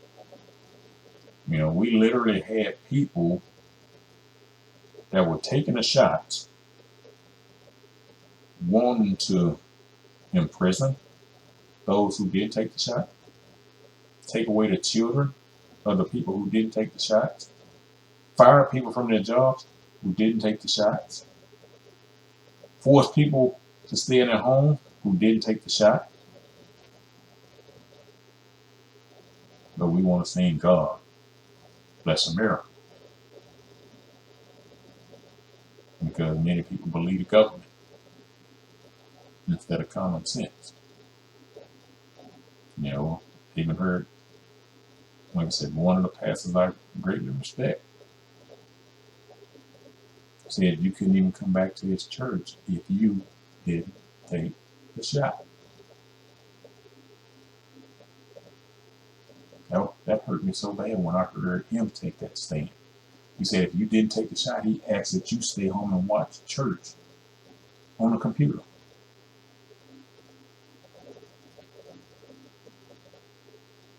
Now, if I was attending his church, guess where I wouldn't be going anymore? I mean, because everybody is supposed to make up their own mind when it comes to what they want to do with their own bodies. You know, ain't that the same thing them baby murderers say, my body, my choice? But all of a sudden, these same baby murderers who took the shot said the people that didn't want to take the shot, it wasn't their body, it wasn't their choice, but they were impacting the lives of other people. Well, they just gonna overlook that baby they just killed, impacting the life of that baby.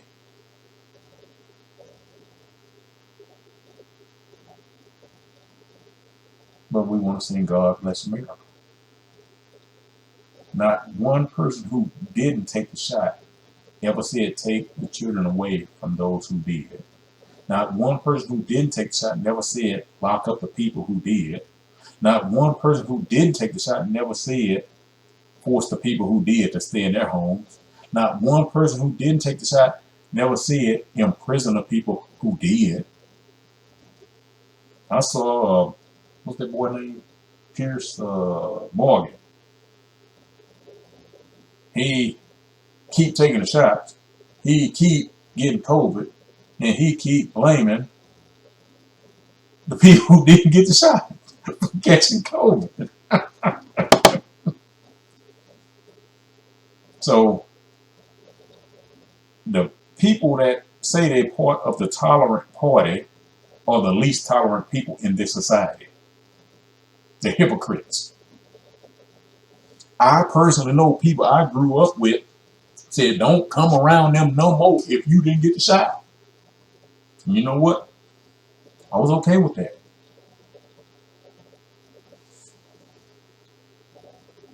Hypocrites. Like I said, the thing that troubled me more than anything was after Tuskegee, we should have been the last ones to run down and do what the government said when it came to our health care. We should have been the last one. How we sit there and talk about Tuskegee, how we sit there and talk about what they did to Henrietta Lacks, and then as soon as they offer us something, hey, get on the bus. You go and get your shot? No.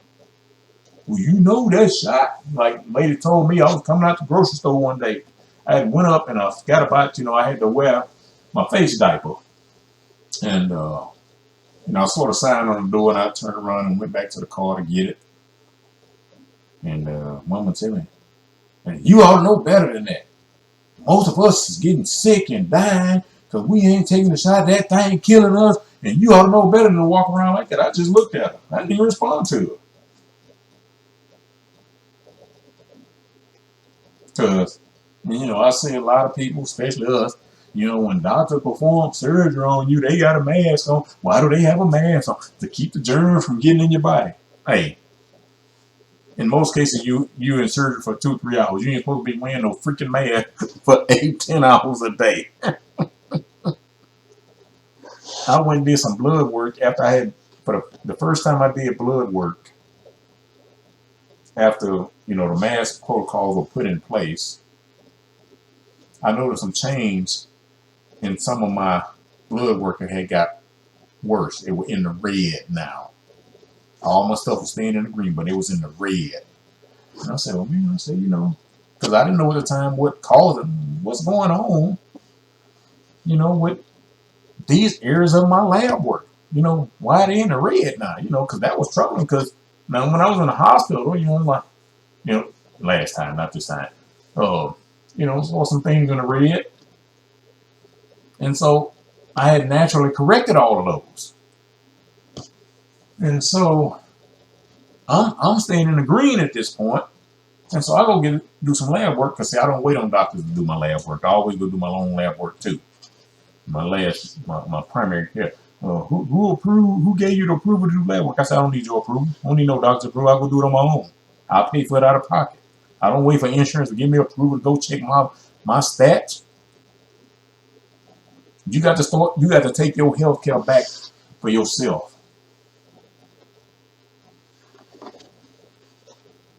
I said, I don't wait for no doctor to do that. I said, now if you want me to go do some lab work, I said I will.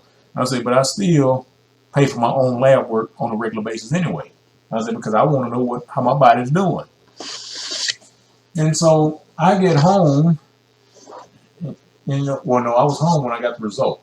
And I started looking up, what's causing this issue?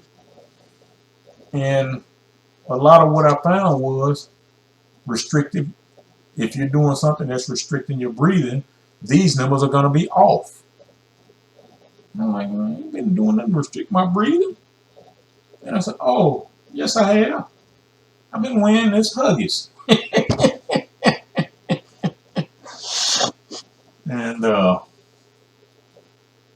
let's see, and when I had a doctor's appointment not long after that. And guess what the doctor did? He glossed all over them red them red markers. Didn't mention not a one. Not a one. And see, that's why I said we got to take our health back, because these doctors don't care about us. These doctors care about a paycheck. One doctor told me I did an ultrasound. Then he said he wanted to see me back in 2 or 3 weeks. First he said 2, then he said 3 because he's going to be on vacation. And so I come back, he wants to do a more extensive ultrasound. And I said, man, I'm paying you out of pocket. We ain't doing another ultrasound. He said, oh, man, I thought we was using insurance. So that's how a lot of your doctors are in this high income bracket, because they stealing from the insurance companies.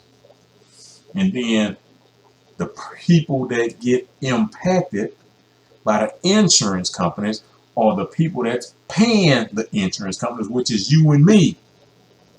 So doctors stealing from the insurance companies, and we paying for the insurance, which means our premiums go up each month and each year because doctors are trying to fatten their pockets. But God bless America.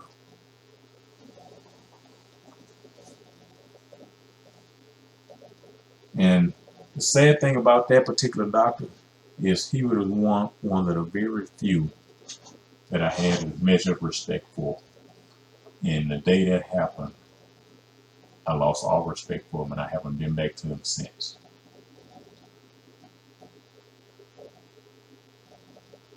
But we want to sing God bless America. And this is what America is doing to us. This is the environment that America has created. But I'm not going to put all that on America, because a lot of y'all just got bad morals. A lot of y'all have no principles. A lot of y'all have bad values. That ain't got nothing to do with the country directly, but it does have a lot to do with the country, because the country created this mindset that we founded on capitalism. But what we really always had in this country is a hybridized system of economics. We've never had pure capitalism in this country, because even slavery was socialism, because in socialism, the large majority of the people are equal with a few controlling parties at the top. How many slaveholders did you have versus slaves? So you had a small majority controlling the large majority. Small minority controlling the large majority. God bless America.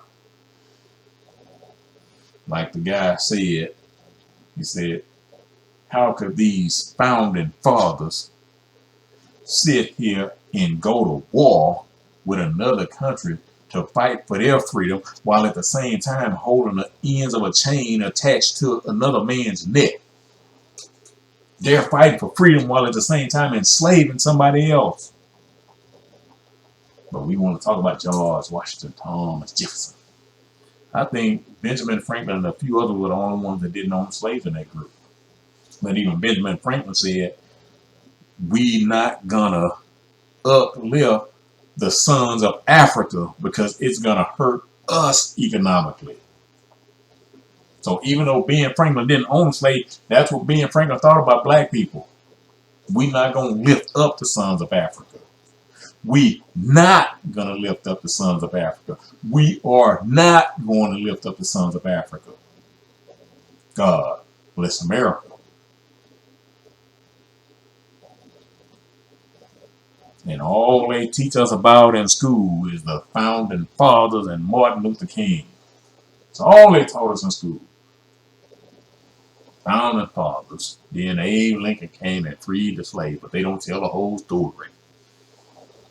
We were in dire straits up until the Civil Rights Act was signed. They didn't even tell you about John Hanson, what color he was. The first president of the Continental Congress. On the back of your $2 bill. Black dude. But history paint showed him to his white. Now you have to ask the question, how many more of the other, because that was 7 presidents before George Washington. of the Continental Congress. They did 1-year terms. So now you have that one. I saw something the other day, and it was showing that some of them other presidents that they showed us were white were actually black. I think Zachary Taylor was one of them. You know, on that video, Free Blacks on Slave, I talked about the other presidents who were partially black. But these images I saw, these guys looked like they were hidden. These guys were chocolate. And, you know, I might do a video on that later if I find out there's some credibility to it. But, you know, this great American system makes sure to hide anything that has black greatness attached to it. They love to promote black degradation and the bad things that black people do, but they never want to promote the great things that black people have done. God bless America. And so, you know, if I find enough credibility in that, I'll do a video on it one day and give you the images, because there was about, I think, about 8 or 10 of them early presidents of this country.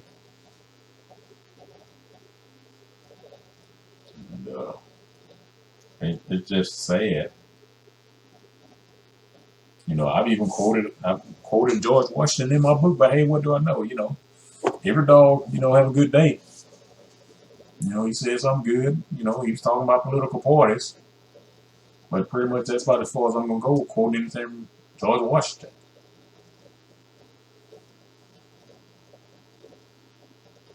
You know, it was kind of funny seeing that quote from Thomas Jefferson. You know, sometimes, you know, the tree of liberty have to be refreshed with blood. And amazing, because he had slaves. So whose blood was he talking about?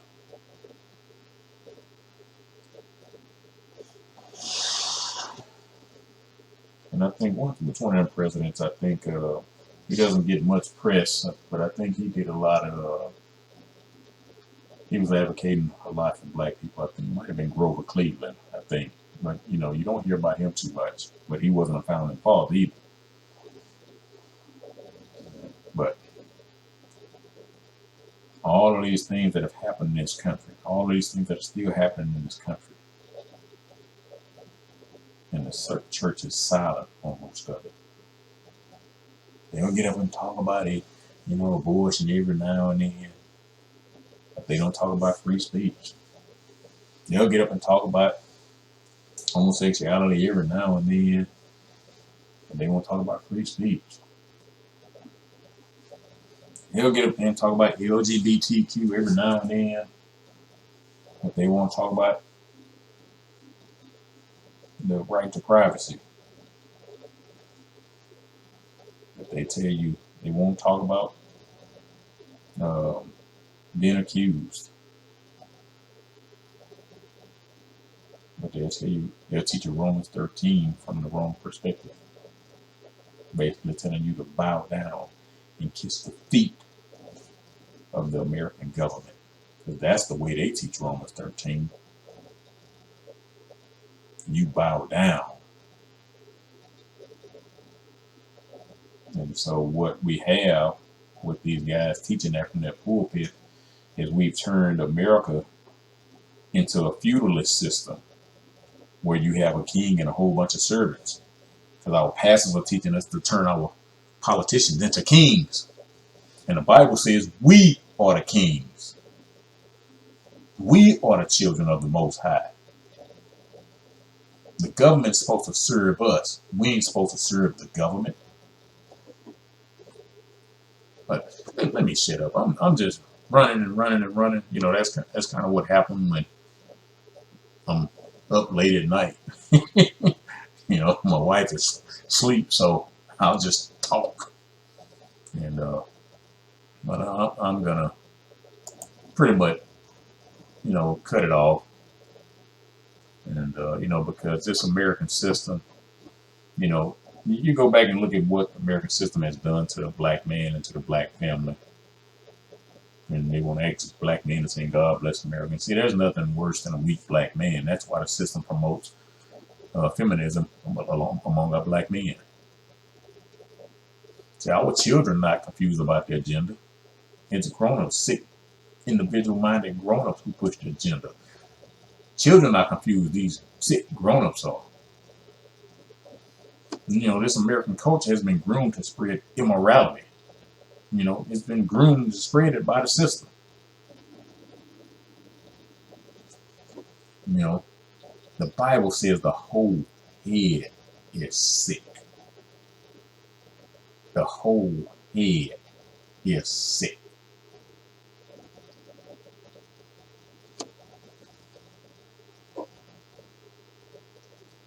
But I'm going to ask you a question, Christmas just passed. If Satan controls this world, why would he allow the entire world to shut down and celebrate his adversary? But I'll leave that right there.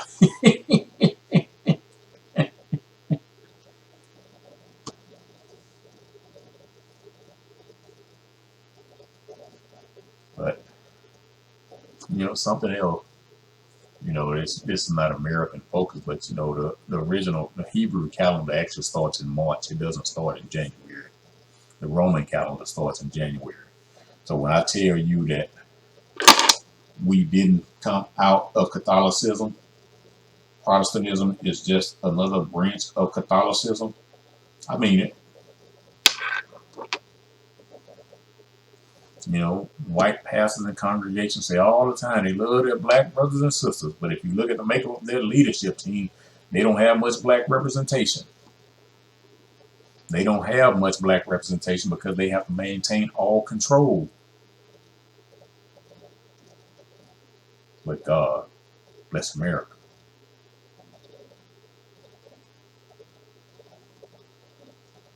But it's just sickening.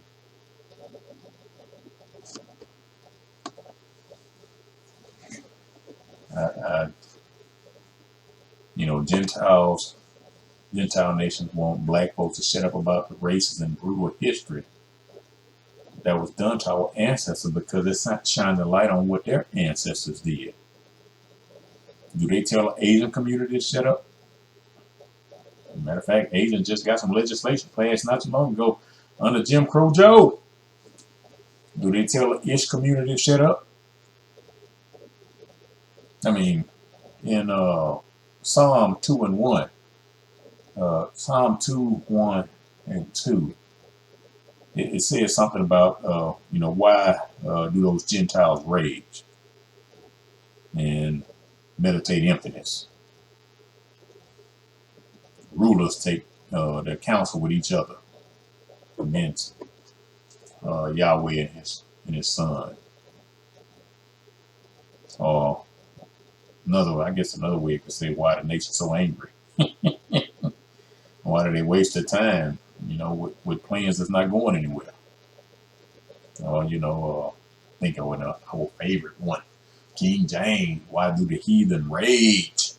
And the people imagine a vain thing. See, many men of the cloth have turned preaching into a career instead of a calling.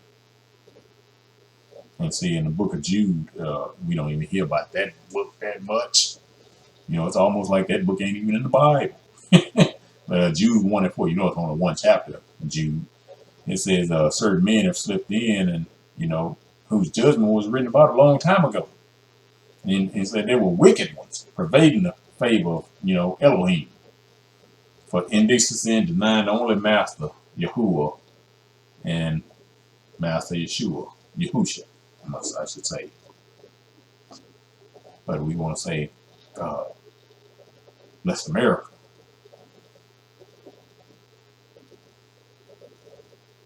See, if you go back and look at some of those old slavery advertisements, they were running newspapers back in the day. If you really understand, slavery was more about sex exploitation. What's rampant right now? What you think the human trafficking is all about?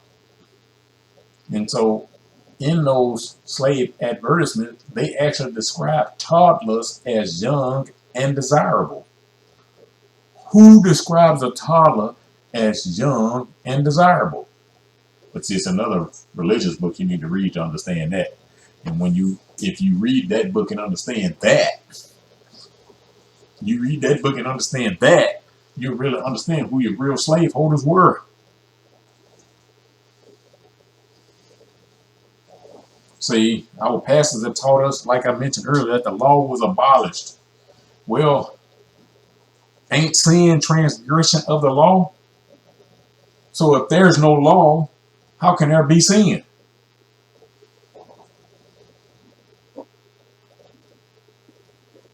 I mean, whew, it's just sickening. But all this just came out of God. Bless America. We want you to bless America. But, oh, I said I was going to shut up a long time ago, didn't I?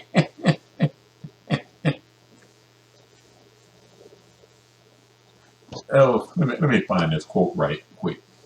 There was a guy I used to follow. I used to read his article. He used to write years ago for an online magazine. And he's the first one that kind of introduced me to the term technocracy. His name was Phil Elmore. I say was, I think he's still living. But he's not writing for the online newspaper anymore, online magazine or whatever.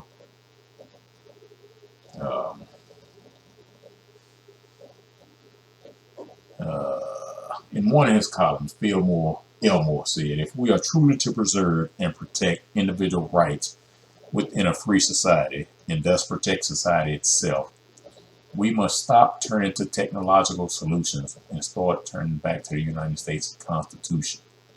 The Bill of Rights clearly protects us from government and private censorship. It also clearly preserves our rights to self-defense, prohibits unlawful and unreasonable searches and seizures of property, and stands as an ideological and legislative roadblock to almost all statist proposal, technologically facilitated or otherwise. That's the end of that. So even with technocracy, Phil Elmore was talking about the rights of the people. See, cameras nowadays and drones are a way to increase surveillance of the people. What if the mark of the beast is the system? What do you think your smart TV is? Surveillance. If you look at the movie 1984, you're going to really see how the smart TV is going to end up working. What do you think your cell phone is? Surveillance. Did it ever make you wonder why under a previous presidential administration they were offering free phones to people? Surveillance. And do any of us know what technology they really placed in those phones? Not only do our cell phones surveil us, they also surveil everybody we come in contact with. Why do you have to get a new driver's license with a chip in it? What do you think Bluetooth is? Surveillance. What do you think GPS is? Surveillance. What is your Fitbit and smartwatch doing? Surveilling you. Why do you think you see people smashing their cell phones? Because they can't be tracked without it. Why do you think they want chips implanted under your skin? It's so you can't turn off the surveillance. What is Amazon's Alexa? Surveillance. What do you think social media is? Surveillance. Congress just recently passed a bill for vehicle manufacturers to install a switch that will allow the vehicle to be shut off depending on what AI detects in a person. If you've been working all day, you're too tired, you ain't gonna be able to drive your car. If you get in, they already got breathalyzers in some car already. If it's you ain't even got to drink, but if you've been in a bar and somebody wastes alcohol on you, shut down. You ain't gonna be able to drive. So if the vehicle can be shut off at any time, what's stopping someone from taking it over and disabling it? Speeding the car with you in it. Why do you think there's a push for electronic vehicles? For one, you're limited how far you can drive per day because you have to stop and recharge a vehicle. And I've seen my brother-in-law was talking about somebody he knows has an electric vehicle and talking about how long it took him to drive from Houston to Alabama. And you had to charge your car 3 times. Each charge amount was an hour long. How long does it take you to pump a tank of gas? 10 minutes? 10 minutes versus 3 hours. And see, since there's so much pushback on electric vehicles now, the government did an end around with what's termed a vehicle kill switch, like I just mentioned. What if the AI-generated computer determines you've driven too many miles for the day? It won't allow you to drive anymore that day. See, for the most part, people won't pay to use social media sites. You know, if they would charge a fee, most people wouldn't participate. So they offer it to you for free. But they charge companies to advertise to you. So guess what the product is? The product is you. See, China right now is building a 15-minute city filled with surveillance cameras which will be connected to CBDCs in a central digital currency. See, today's 15-minute cities are nothing more than a modern version of the old slave plantations. Y'all got to wake up. 15-minute city means you won't be able to travel outside of your zone without government approval. And because it's 15-minute city, that don't mean driving 15 minutes. That means you can walk 15 minutes. See, under China's new city, if your social credit score is not 550, you will not even be able to buy something from a vending machine. See, with the technology coming and the medical implant devices being made readily available, there's not going to be a need to visit a physical doctor because the AI-generated internet doctor will send a signal to you, the implant under your skin, to fix what's ailing you. I mean, y'all love technology so much, but you never look at the downsides of technology. I mean, come on, people.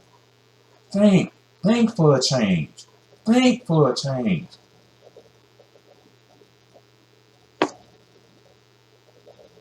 I mean, you know, we got all these shenanigans from the black church. You know, I saw a black pastor posting on social media where he received a Holy Hip Hop Award. What is a Holy Hip Hop Award? Why do we have all of these awards in church? You got pastors around here wearing crosses. Now, if these guys are true studies of the word, then they should know by now that the cross signifies death. It's a death symbol and not in a good way. The cross is a Roman death symbol. The cross does not represent the Messiah in a good way. As a matter of fact, the Messiah wasn't even hung on a cross. He was hung on a tree. Now, if I could find this information out in a short period of time, why haven't these guys who've been preaching the gospel for 20, 30, 40 years not been able to figure this out?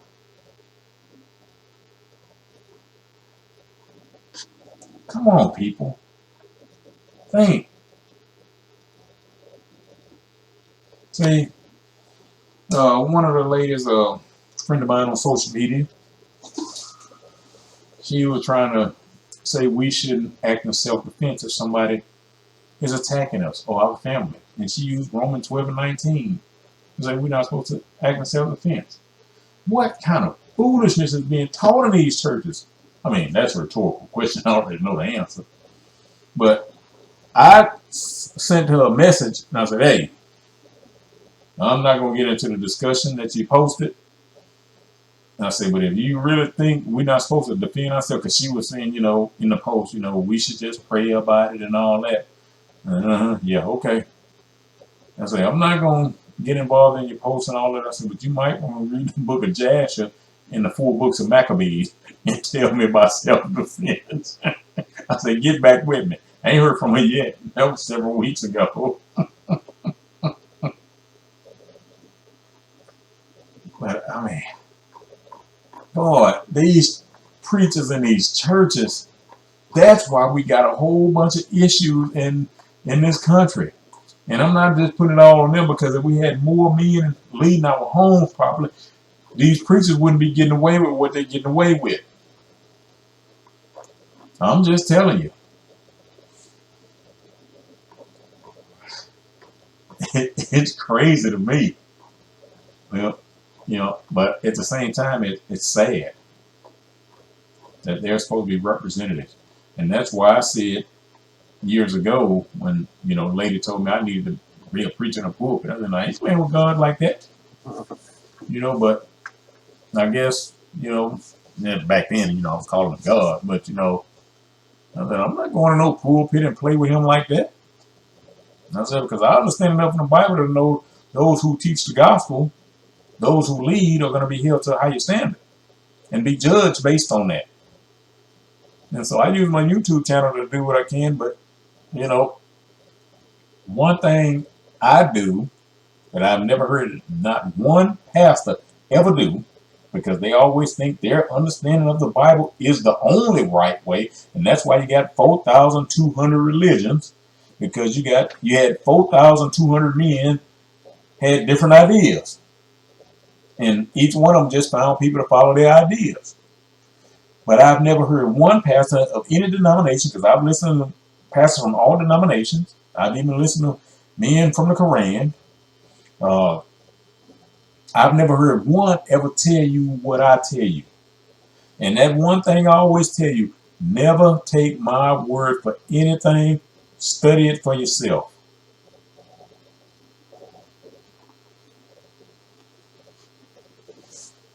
I ain't never heard a pastor say that. But that's crazy. But I keep saying I'm going to shut up. I'm literally going to shut up this time. I'm gonna go end this and be done with it. And like I said, this is a new year. You know, times are getting tougher. You know, like the old Cheech and Chong movie, things are tough all over. And I just want you guys to know I love you. You know, those of you who stick with me and follow me and stay with me, even though I might say some things that you don't appreciate. I love you guys. And, you know, I know that's one phrase not enough of us tell each other, you know, on a regular basis. But, you know, like my former 97-year-old neighbor, I talked to her a couple hours ago. And, you know, we were on the phone. You know, she doesn't live next to me anymore. But, you know, she's on the phone. And when I get in conversation with older folks, even though you might think I love talking on my videos, I listen. So for an hour and a half, she did most of the talking. I probably talked about 5% of the time, because I still listen. I still listen and learn. But I listen more because though the best communicators are the best listeners. And but I just let her talk, and we talk and we laugh. And you know, where she is now, you know, she doesn't live, you know, in the city anymore. And yeah, hey man, you know, if you wanna, and you know, me and my wife used to feed all the time. Hey man, if you wanna send me some food, you know, I'm not gonna stop you. And I mean, 97 years old, and voice is still as strong as it was when I met her 30 years ago, 31 years ago. And normally you don't hear that as folks get older. You can tell that their voice has changed, you know, as we get older. You know, I can go back and listen to my voice on earlier videos when I first started this channel in 2014, almost 10 years ago. And I can hear the difference in my voice. And her voice is just as strong right now. And we have another neighbor that's still living by us, you know, 97. And, you know, my wife put me in the car, and she only like 3 houses old, but too far for me to walk right now. So my wife put me in the car. We went over there and saw her, and she, 97 years old, still drive from time to time. She was out in her detached garage where washing her clothes. And because I love my neighbors. And like I said, I learn from all of them. And, about a year ago, another lady that my wife and I used to attend church with, she talked to my wife more than she talked to me, and my wife talked to her at least once or twice a week, and she had just turned 96, I believe, and we only found out she passed the day after her funeral, and that hurt my wife so much, and so. I mentioned my other neighbor, just lost his wife. She was 91. And, I love learning from my neighbors, my older neighbors. I love talking to them. And apparently love talking to me because when I would go, I'd be gone for 2, 3, 4 hours at a time. And I remember the one that passed, went over one night to take her and her husband some barbecue about 8 o'clock. And she just loved talk. And I kept telling her, I can't stay here all night. I got to go put gas in my wife's car. And she just kept talking like I ain't said nothing. So by 11:30, I said, look, I didn't enjoy talking to you. I got to go put gas in my wife's car. Oh, you still going to go do that as late as it done got? And I said, well, she still got to drive her car tomorrow.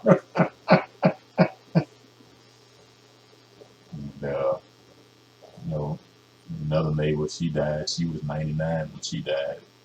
One just died, I guess, a couple of years ago. She was 87. And so, maybe there's something good about this little corner I live in. I mean, one of my wife's brothers, when he was living, she would tell him, Myron, go over there. And, most of the women, the husbands had died, before them, of course. And, sometimes when the husband would fall down, fall out of bed and couldn't get up, I would get the call to come pick him up.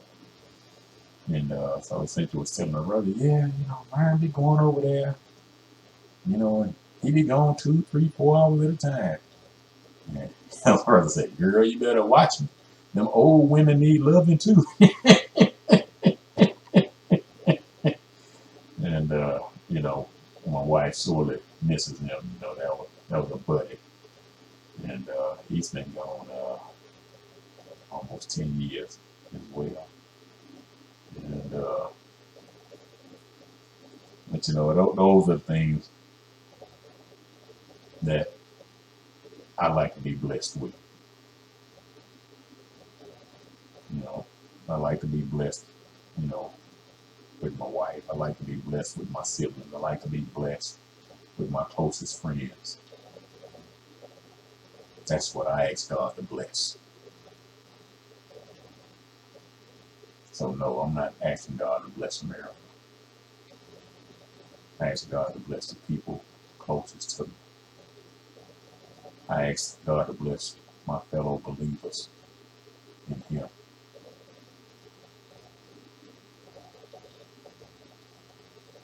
The country is an inanimate object. So what are we really asking God to bless?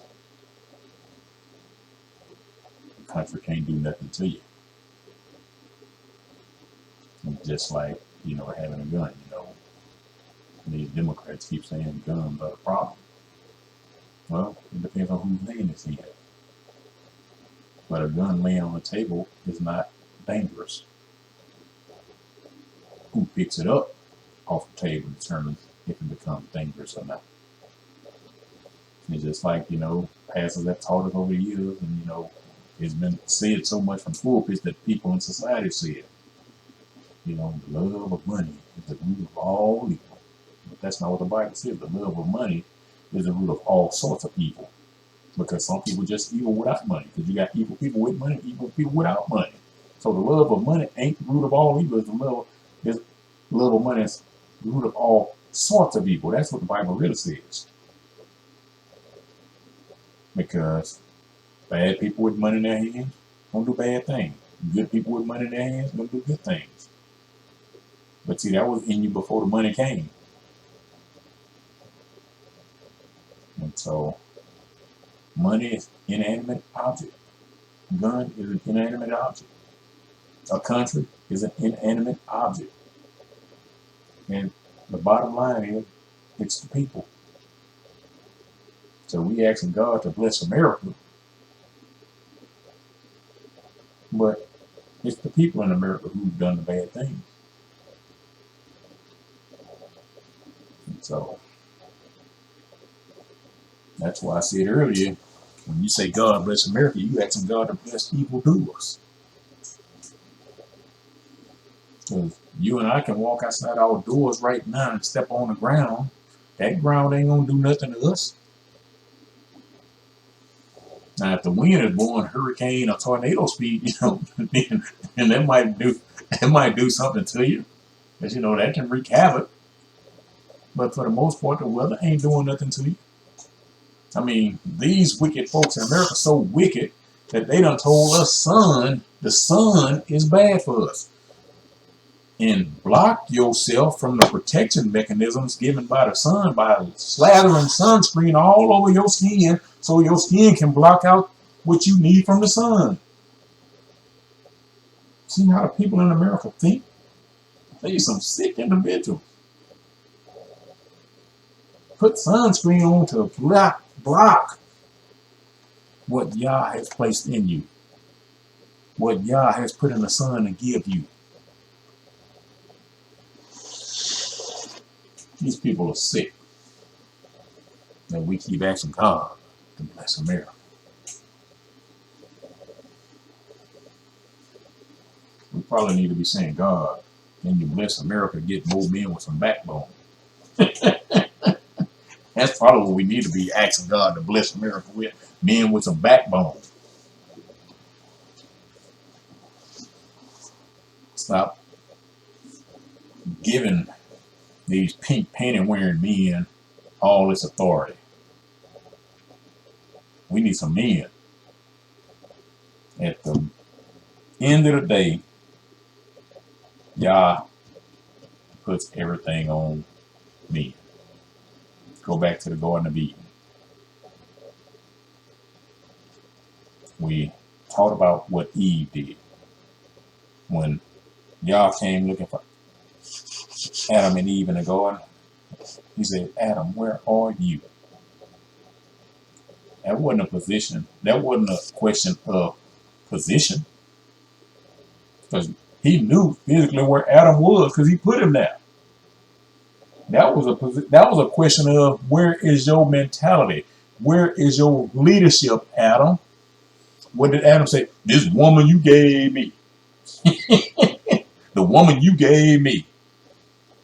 And you hear a lot of men say that this woman you gave me. You picked her. Because remember Adam said, she is bone of my bone, flesh of my flesh. And I'm going to name her Isha. And we taught Eve. But Isha is the Hebrew name of Eve. Because Adam's Hebrew name was Ish. Eve's Hebrew name was Isha. Ain't it amazing how somebody got rid of all these Hebrew names and made it Anglicized or gentilized or Americanized? I was called a Hebrew roots person for talking about the Hebrew origins of the Bible by people who promote Roman roots of the Bible. I mean, make it make sense. The Hebrew is the original Bible. Romans is the modified Bible. But, I mean, folks, we got to start thinking better. We got to start studying better. Oh, we got better. We got to just start studying, period.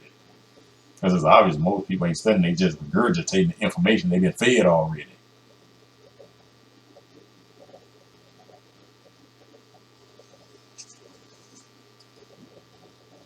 I mean, I'm not a fan of Black Lives Matter, but just look at how they turned that on us, Yeah, we shouldn't be saying Black Lives Matter. What about Blue Lives? Well, Blue Lives is a uniform. Blue Lives is an inanimate object.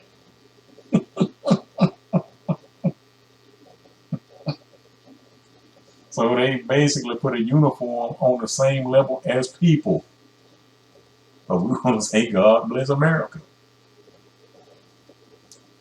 And we crazy.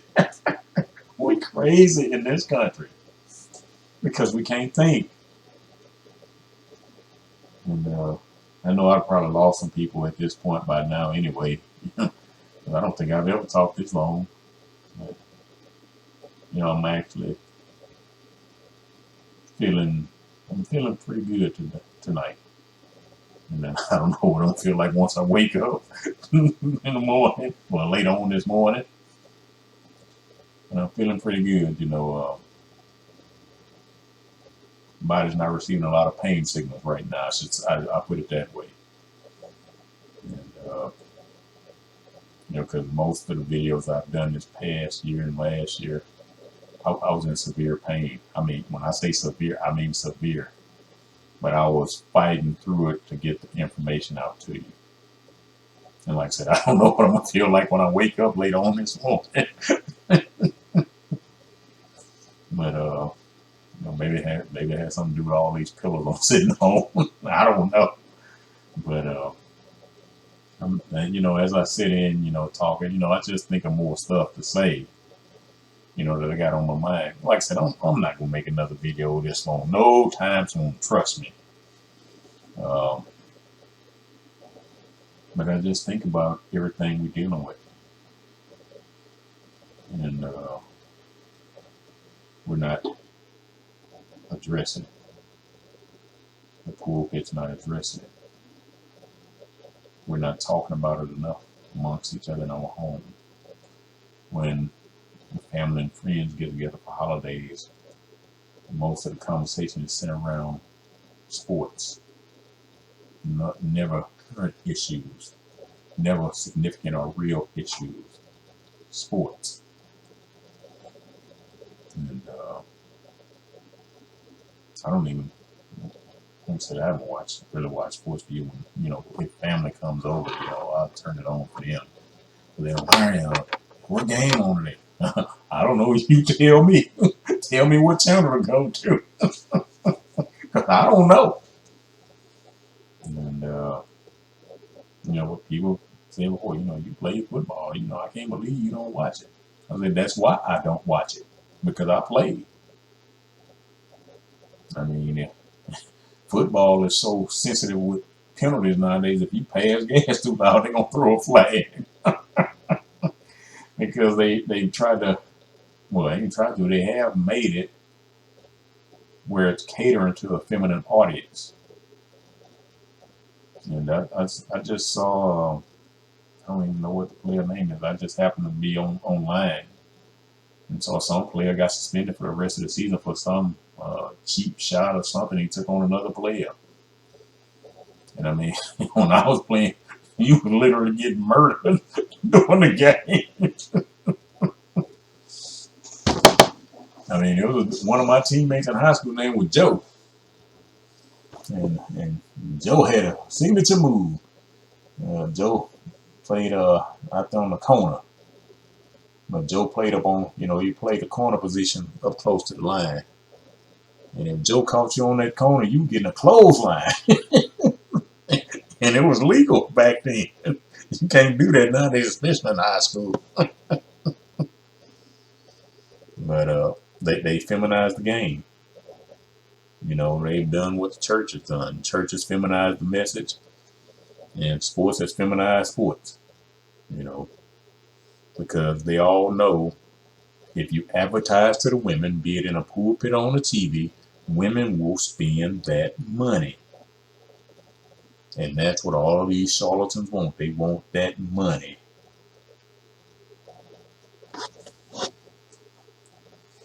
I mean, from time to time, me and my wife still catch the message from the last church we attended. And turned it on this past Sunday. And as soon as I turned it on, I turned it off. Started out money. And I know we were attending the church, there was only a message about money at the beginning of the year. And I told my wife, since we've been gone, and we didn't leave. We didn't initially leave because we were disgusted. We hadn't been because of my situation, my physical limitation. And we've been gone for a few years now. And I told my wife, I said, it seems like every time we try to turn this on and listen to this dude now, he's talking about money. I said, it's sickening. And I've had people say, well, they need money to run the church. Well, you might need to read the Bible. It showed me where in the Bible saying go build a church that costs money. What did they do in the book of Acts? They went from home to home. Then when a traveling teacher would come in, they would go into open air places. Some people, even in the book of Acts, actually spent money and added to their home so more people could get in for the message. Well, see, back then, you had a little bit different mentality among the people, because people would volunteer to help you build and add on to your house. You don't have that today. And, we've also created a culture in this country where it's kind of hard to trust people to just come into your home and talk and break bread unless you really know them. And even then, that's kind of suspect. I saw something earlier. And yeah, I'll be saying I saw something earlier because I go through a lot of stuff every day, And a woman 5 years ago, 4 family members came up dead. And she was on TV. We need to find out who did this, yada. And I mean, she was pouring it on. They just arrested her. She had killed him. They found out she killed him. She killed her 4 family members. We say, God bless America. I never fathom a thought like that.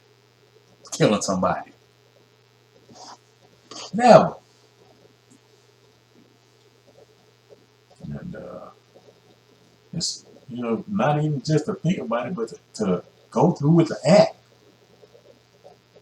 God bless America. Let's see, I've told you before, a lot of times, the white woman is the most respected person in this country. It's a white woman. And so anytime they throw a story out there, it's automatically believed by the system. But if a black woman, where were you at? Where were your kids at? You got a man, where was he at? Where was your mama? Where was your daddy? Who can verify you was there? Oh, you say you was at work. Who worked with you that day? White woman say, I was at home and, I was at my house when this happened. Oh, okay, well, we'll be in touch with you. If we have more questions. Black woman, what was your first baby born? But we want to say, God bless America. But America continues to treat us this way. I mean, I go through a lot of stuff, and my wife and I, we share things with each other. She come across something, hey, come look at this. I come across something. Okay, you busy? I need you to come look at this, because nothing surprises us anymore. Nothing. When I say nothing, I mean nothing.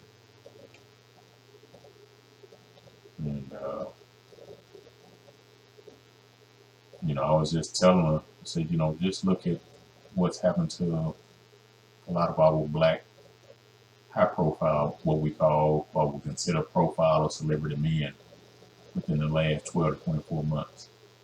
So I said, look at what happened to the guy with Marvel Comics. What's his name? Jonathan Majors, I think. Look at what happened to Diddy. Look at what happened to Will Smith. Look at what happened to Kanye West. Look what happened to Kyrie Irving. Look what happened to Dr. Dre. Look what happened to Steve Harvey. You know, it's just so much. You hardly hear about any of the white guys situation with their women or anything like that. But our brothers get that wealth, and then something happens where they try to break it down and take it from them. Now, I don't know all the ins and outs of none of that situation, but I'm just saying it just looks kind of suspect to me. God bless America. Okay, I'm gonna shut up. I'm done talking. Like I said, I think I've been rambling for about an hour and a half at this point. But hopefully I provided you some good information to think about, and maybe send you into some research and study for yourself. But like I said, more than anything, it's like the guy, the YouTuber Dane Calloway says, I'm just here to make you think. I'll talk to you later.